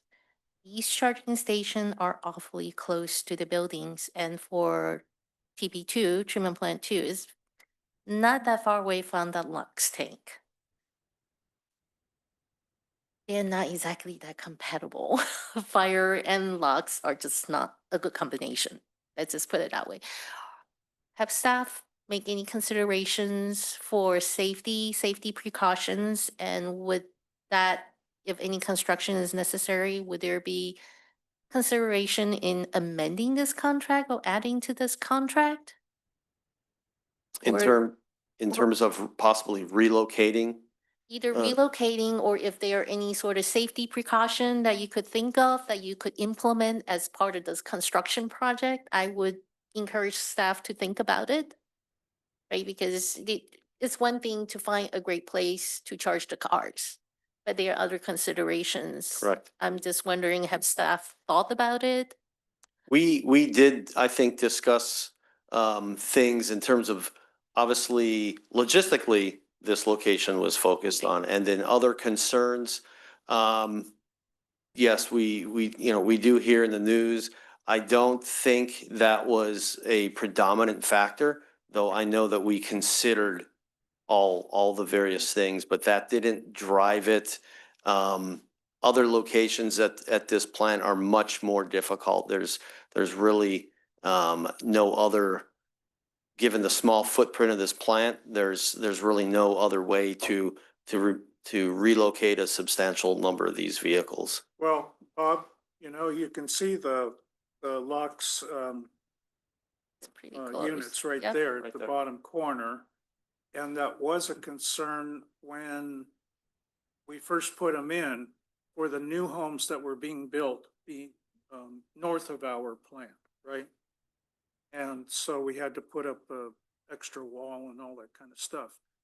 But to build on what Director Huang is saying, do we have to go through any permitting with the city of Fremont or the fire department to ensure that we're in compliance with safety? We do not have any building permits planned on this. Just this, we don't believe that we're within any sort of encroachment on the locks tank and the scope of this electrical work. And it being related to the process block, we've not pursued any permits with the city. I remember when we were installing that equipment, we had a sphere of influence, I think it was called, where Yes, there was a map just chemical in could case, disperse in yeah, a big if there's a circle, leak. and which residents would be Right. affected across Mission Boulevard and north of Mission Boulevard. So- Yeah, I kind of, you mix electrical with chemicals. So I don't have, if this is a constraint and this is what we have to do, I do not have objections to this construction contract. But I would encourage staff to continue to think about safety, how we could make this a little bit safer. If any additional construction is necessary, so be it, right? Safety for our neighbors and for our employees, as we heard today, is extremely important. So, Okay. thank you. The setback also applies to the headquarters building. Yeah, I think I've heard that from the board.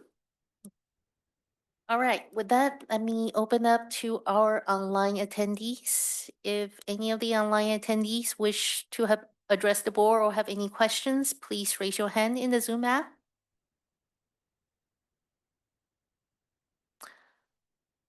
I am not seeing any hands and we do not have any members of the public attending in person. So do I have a motion from the board? I'll move for approval of the staff recommendation here on item 5.8. I'll second. Roll call, please. Director Akbari, Aye. Gunther, Aye. Sethy, Aye. Weed, Aye. and Huang.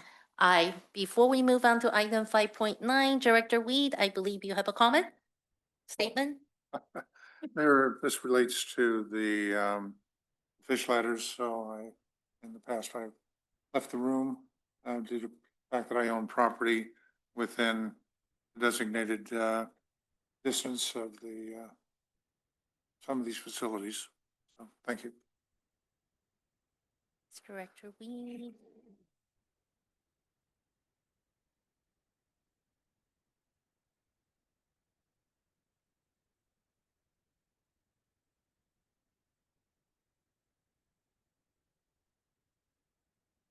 And let the record reflect that Director Weed left the boardroom at 7:39.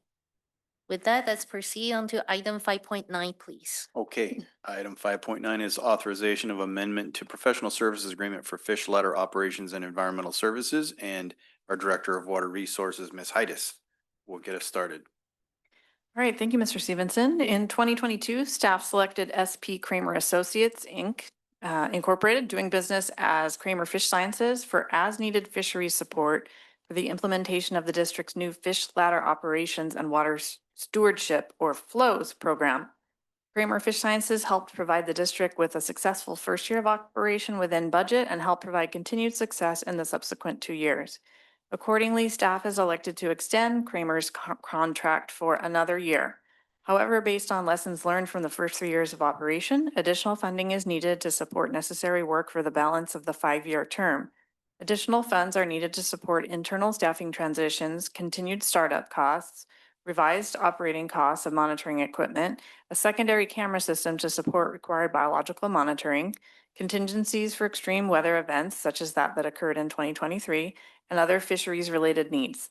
Staff recommends the board authorize an amendment to agreement number 4734 for additional funds of $414,000 for a 5-year contract total of up to $1,886,000. Of this total, $100,000 is for contingency funds for unforeseen issues and $110,000 is for services associated with a secondary camera system, which includes costs for installation and data analysis. The need for this amendment was previewed with the Water Resources and Conservation Committee on October 22nd, 2025. Board approval of this item will help meet the district's strategic plan goal 2.1, maintain and enhance sustainability and reliability of local and regional water supplies. So tonight's recommendation is, by motion, authorize the general manager to execute an amendment to professional services agreement number 4734 for fish ladder operations and environmental services. 1, increasing the total not to exceed amount of the 4th 1-year option to $434,000.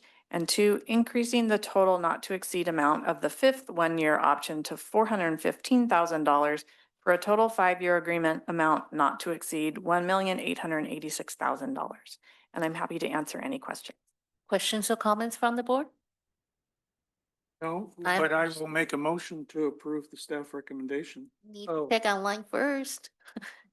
So if there are any attendees online that have questions or wish to address the board on this issue, please raise your hand in the Zoom app. Right, I am not seeing any. I hear I have a motion, Director Seth? Oh, yes. second. All right, motion And is. it's probably better that Director Weed is not voting on this. Roll call, please. Director Akbari, Aye. Gunther, Aye. Sethy, Aye. Weed, and Huang. Aye. Can someone please bring Director Weed back? Thank you.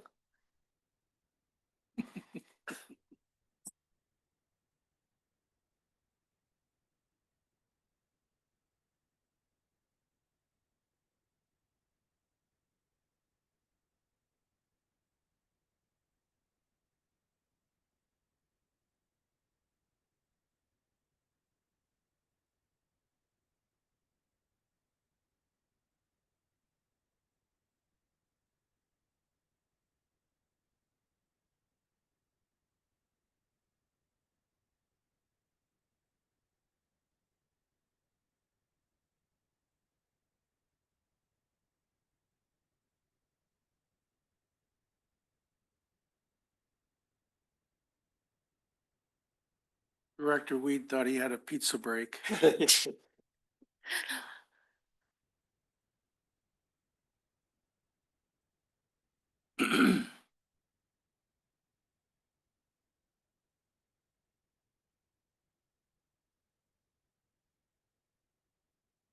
you want to take the flame in the break? No, we're good.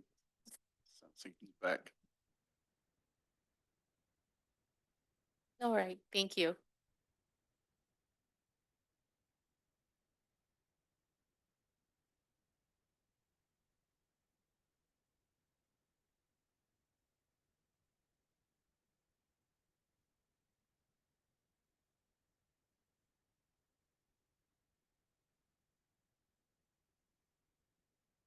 Let the record reflect that Director Weed is back in the boardroom at 7:44, please. All right, with that, let's move on to item 6.1, board committee reports. Are there any questions or comments from the board on item 6.1? Are there any questions or comments from our attendees online on item 6.1. If you have any questions or comments, please raise your hand in the Zoom app. Since there's no members in the public in attendance in person and there's no hands online, let's move on to item 6.2, operational reports. Any questions or comments from the board on item 6.2? I'm not seeing any. We do not have any members of public in attending in person. How about online? For online attendees, if you have any questions or comments on item 6.2, please raise your hand in the Zoom app. Not seeing any hands. Let's move on to, well, we don't have item 6.3. There's no staff presentation. So 6.4, general manager's report, please. Just a quick reminder, we have heard from one director with regard to the draft calendar that we put out for 2026 and the proposed committee assignments. We've had response from one director that covered both the board meeting schedule, workshop schedule, and the committees, and also those blue squares that were outlined on the calendar as potential dates for a joint meeting with the Union Sanitary District Board. So we'd please ask that you all check your calendars, take a look at all the various commitments that you have in the various organizations that you participate in, and please let us know how that draft calendar works for you. We do want to be able to adopt the board calendar in December, and also need to be able to work with the board president, the incoming board president, on committee assignments and so forth too. So if you wouldn't mind, please responding back to Ms. Sue on that, we'd appreciate it. And also just a quick note that we are doing once again our holiday gift basket raffle this year. And so right now, folks are starting to put their ideas together and assemble baskets and so forth. And the board has been really generous in the past about participating in that program. And so certainly we invite you to do the same this year too. And President Huang, that completes my general manager's reports. I will reply back right now. I'm fine with all of the 4 dates that you've locked in blue, Okay. at least for right now. Well, I am fine with the proposed calendar, including the 4 dates. I have a comment on the third Thursday of every other month, including starting with January, is the BOSCA meeting. And we have a conflict coming up next Thursday where I'll be able to, hopefully this meeting is early enough that I'll be able to do a remote from this location, but to the extent that we can. Second, when I look at the chart, there appears to be a yellow that's used more than once in the latter months, actually including May.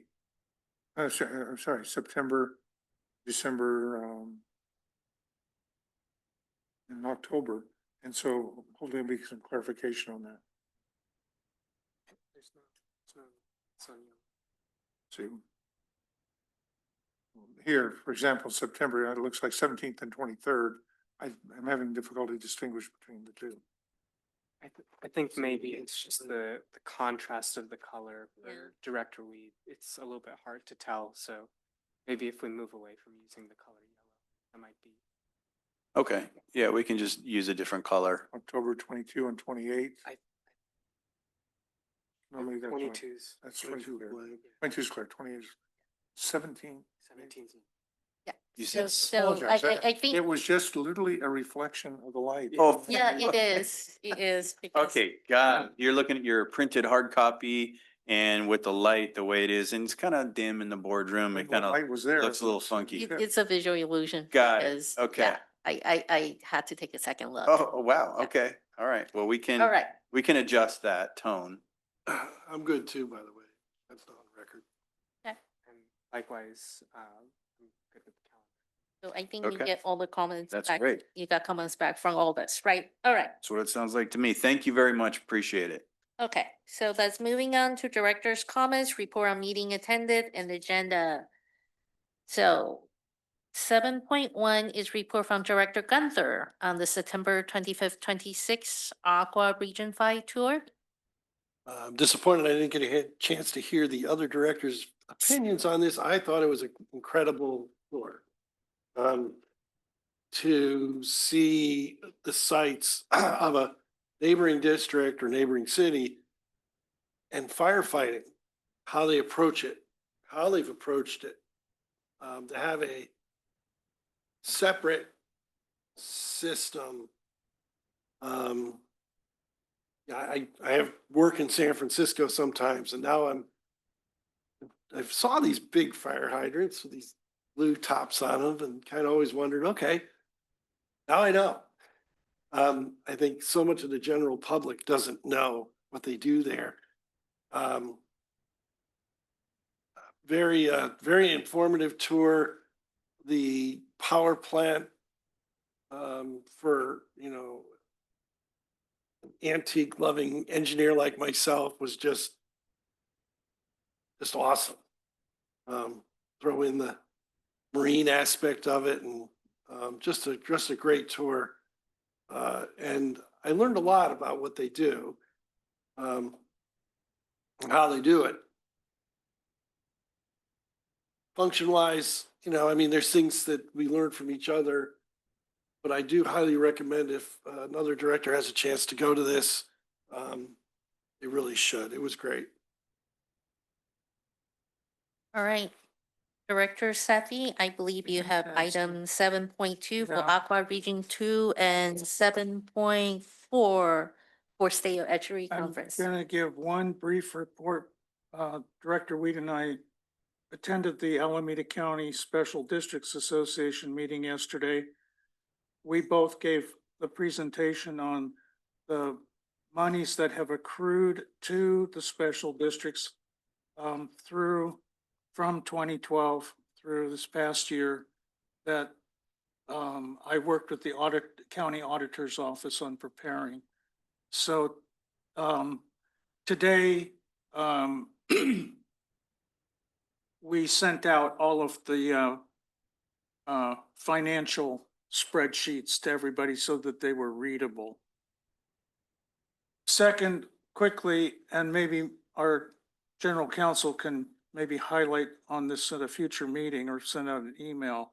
We had discussion about SB 827, I think it is, which is the requirement for board members and anybody who has to take ethics or harassment training to now have to take a new course, which is on your financial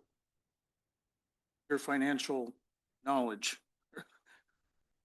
Forget what the exact term is, but Fiscal and financial training. right.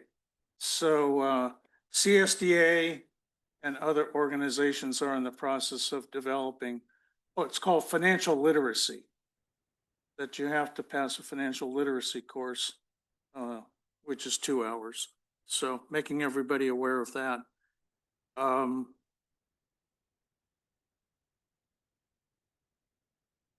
There were some other great things that happened yesterday, but I won't go into the details of it. So the Region 2 tour and program up in Oroville was excellent, and I'm happy to share pictures with anybody who wants to see them. I took a lot of photos on my cell phone of the fall run of Chinook salmon that was coming into the Feather River hatchery. Many of the males were 35 to 45 pounds, and some were even over 50. And we're talking about big fish. And I had a gentleman next to me, and he said, "My wife only weighs 100 pounds. That's 2 of these fish." And we got to see the whole process of processing the fish, the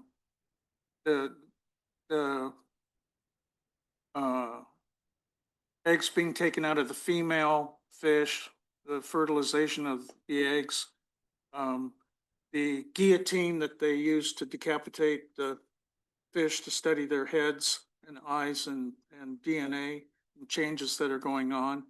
They're tracking very closely at some kind of bacteria that's the fish are carrying right now. But it was a really good tour of, I've been there a few times to the fish hatchery, but I'd never been there to see the fall run of Chinook salmon. And we're talking about big fish, you know, and just a tremendous viewing there. Then we went up to the dam, and for the first time, I got to see the completion of the auxiliary spillway, which when they had to use it in 2017, it eroded the entire hillside. It had never been used before. Right. So they had to build up on concrete and steel structure step by step going down that hill. That looked really safe. We had a 2-hour presentation from the sheriff of the county, which was just extraordinary because he went into every bit of detail on what happened in 2017 from the first notice of maybe the dam overflowing, the potential collapse of structures downstream. And he, in front of the DWR officials who were there, and they acknowledged it, he was describing how dysfunctional DWR was during that process and how siloed they were, and no one could make a decision on anything. And so he finally had to go to the governor to make an appeal to say, someone has to make a decision right now. Then the governor's office told DWR, have somebody make a decision. Nobody could make a decision. So the sheriff finally said, I made the decision to evacuate 180,000 people. And he went through hour by hour what he was going through during this turmoil. And he said he learned a lot through that exercise because the following year was the fire in Paradise. And so a lot of lessons learned.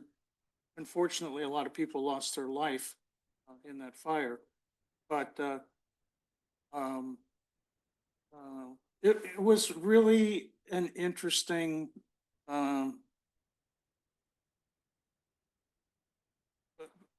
showcase of what he and all his deputies had to go through. And the funniest thing was we had to take a group picture on top of the dam.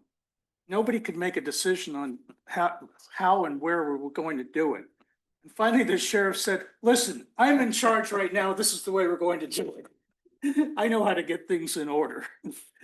So we followed the sheriff. After our tour at the dam and a lot of really good presentations, I drove into the watershed for the first time. And the watershed is 3,600 square miles. It's close to 6 times larger than the Alameda County or Alameda Creek watershed.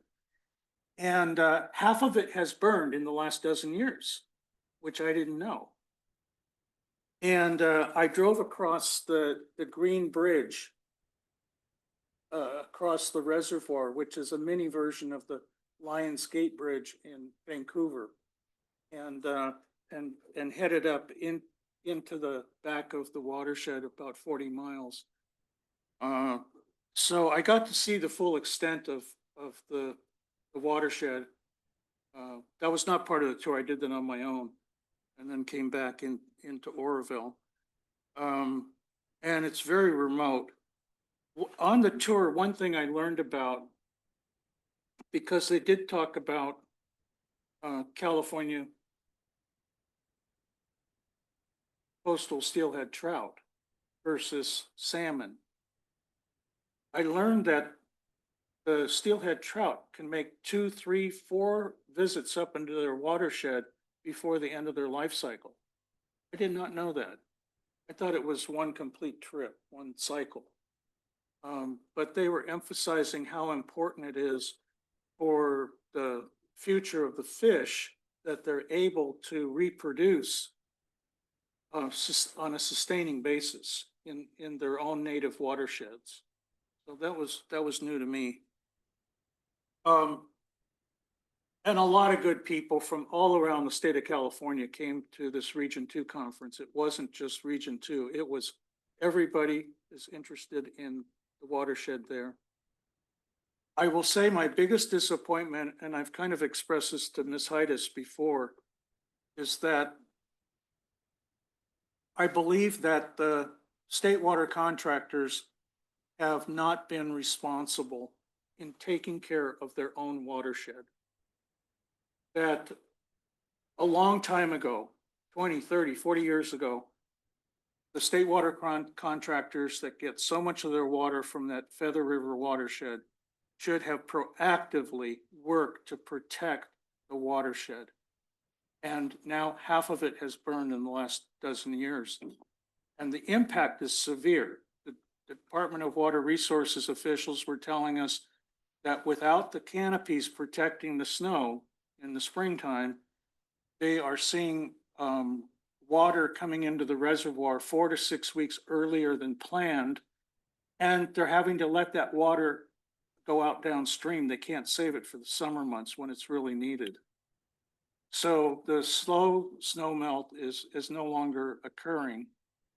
And I think that even right now, I'm going to say, Ms. Heides, if you can in any way, there has to be a plan for the state water contractors to invest in protecting their own watershed. It's really a tragedy that they have not done so. Personal opinion. That's my report. How about the State of Estuaries Conference? Hmm? You also have item 7.4. Would you like to report on that one too? The State of Estuaries? Yeah, I'm sorry. Here, I'll give you one copy that way, and give another copy this way. This was the biennial State of the San Francisco Estuary Conference in Oakland. And I thought it was the best one I've been to so far. And you really have to go through the details of what was presented here. I can't go run through all of them here. It was very comprehensive. The most surprising thing to me from the conference was the change of tune in the institute administrators and people that work on the staff. That for the first time they're recognizing that the Delta Conveyance Project might actually go through. And so they were trying to help educate people at the conference where 90% of the people at least are vehemently opposed to the Delta Conveyance System. Hey, wake up folks, this may go through and we're going to have to learn how to manage the Delta around such a conveyance system. I took a lot of pictures of their presentation materials, which I will try to pass on to staff, but they were asking people, hey, listen, this is what's going to happen. If it happens, what are you going to do in your discipline to help deal with the modifications to how we manage the Delta and all that? And for the first time also, Director Weed and I are pretty much in agreement on this, but there was some serious discussion about the viability of the Delta over the next 100 years. Can it sustain an invasion of sea level rise and salinity going all the way into Stockton and to the east side of the Delta? What impacts is that going to have? There was also good discussion on predation, which we haven't heard about much at all. And they were saying the bass industry is $1.5 billion to $2 billion industry, but it's devouring all of the Delta smelt and the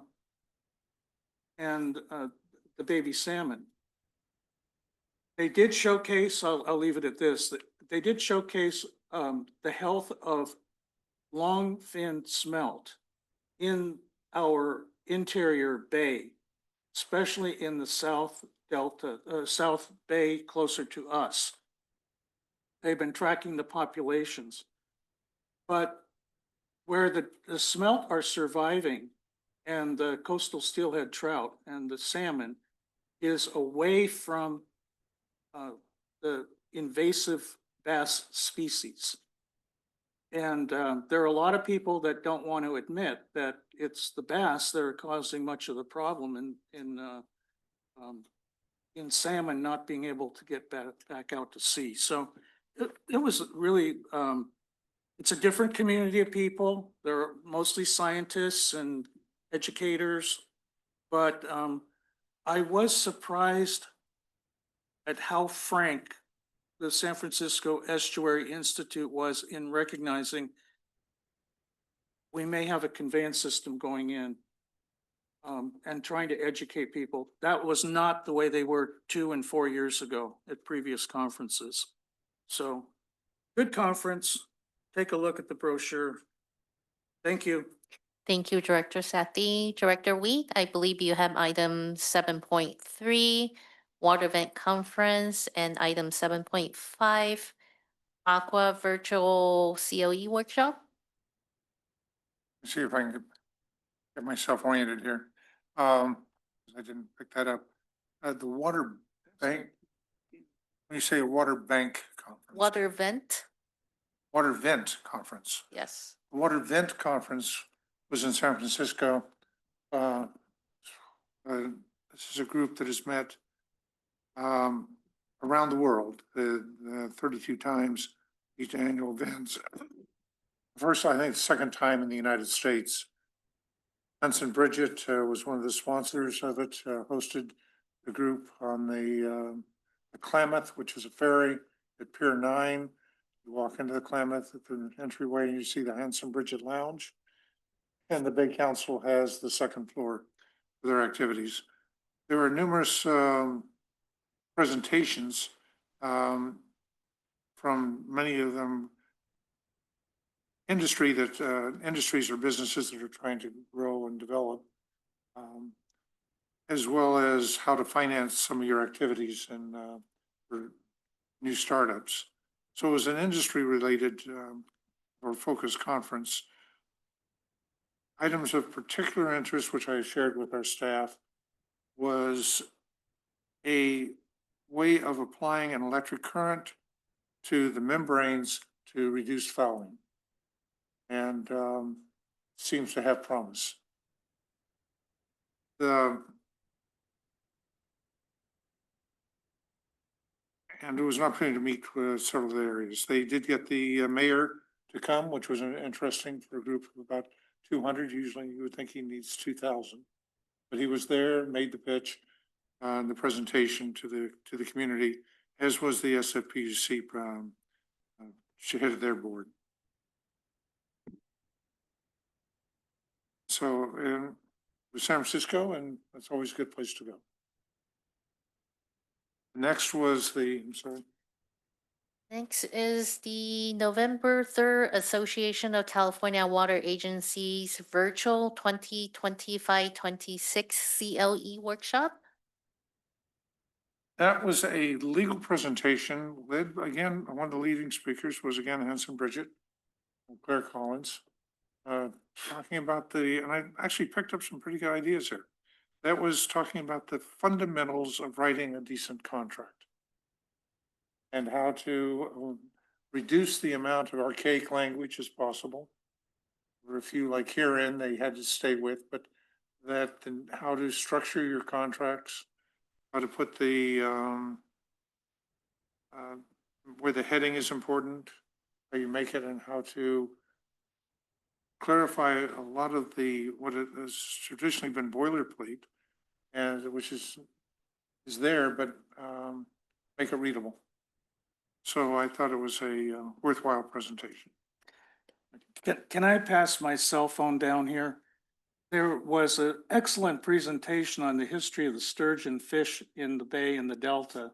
And this lady won a prize for a replica of a 22-foot sturgeon weighing around 2,500 pounds, several hundred years old, and was talking about, they date back to the dinosaur era. And the,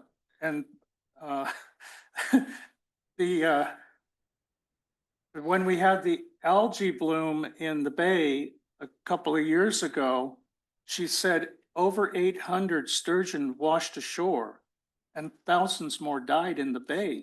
So the population of sturgeon in the Delta went nosedived. And if you go up to Rio Vista, that's the center where people like to fish for sturgeon.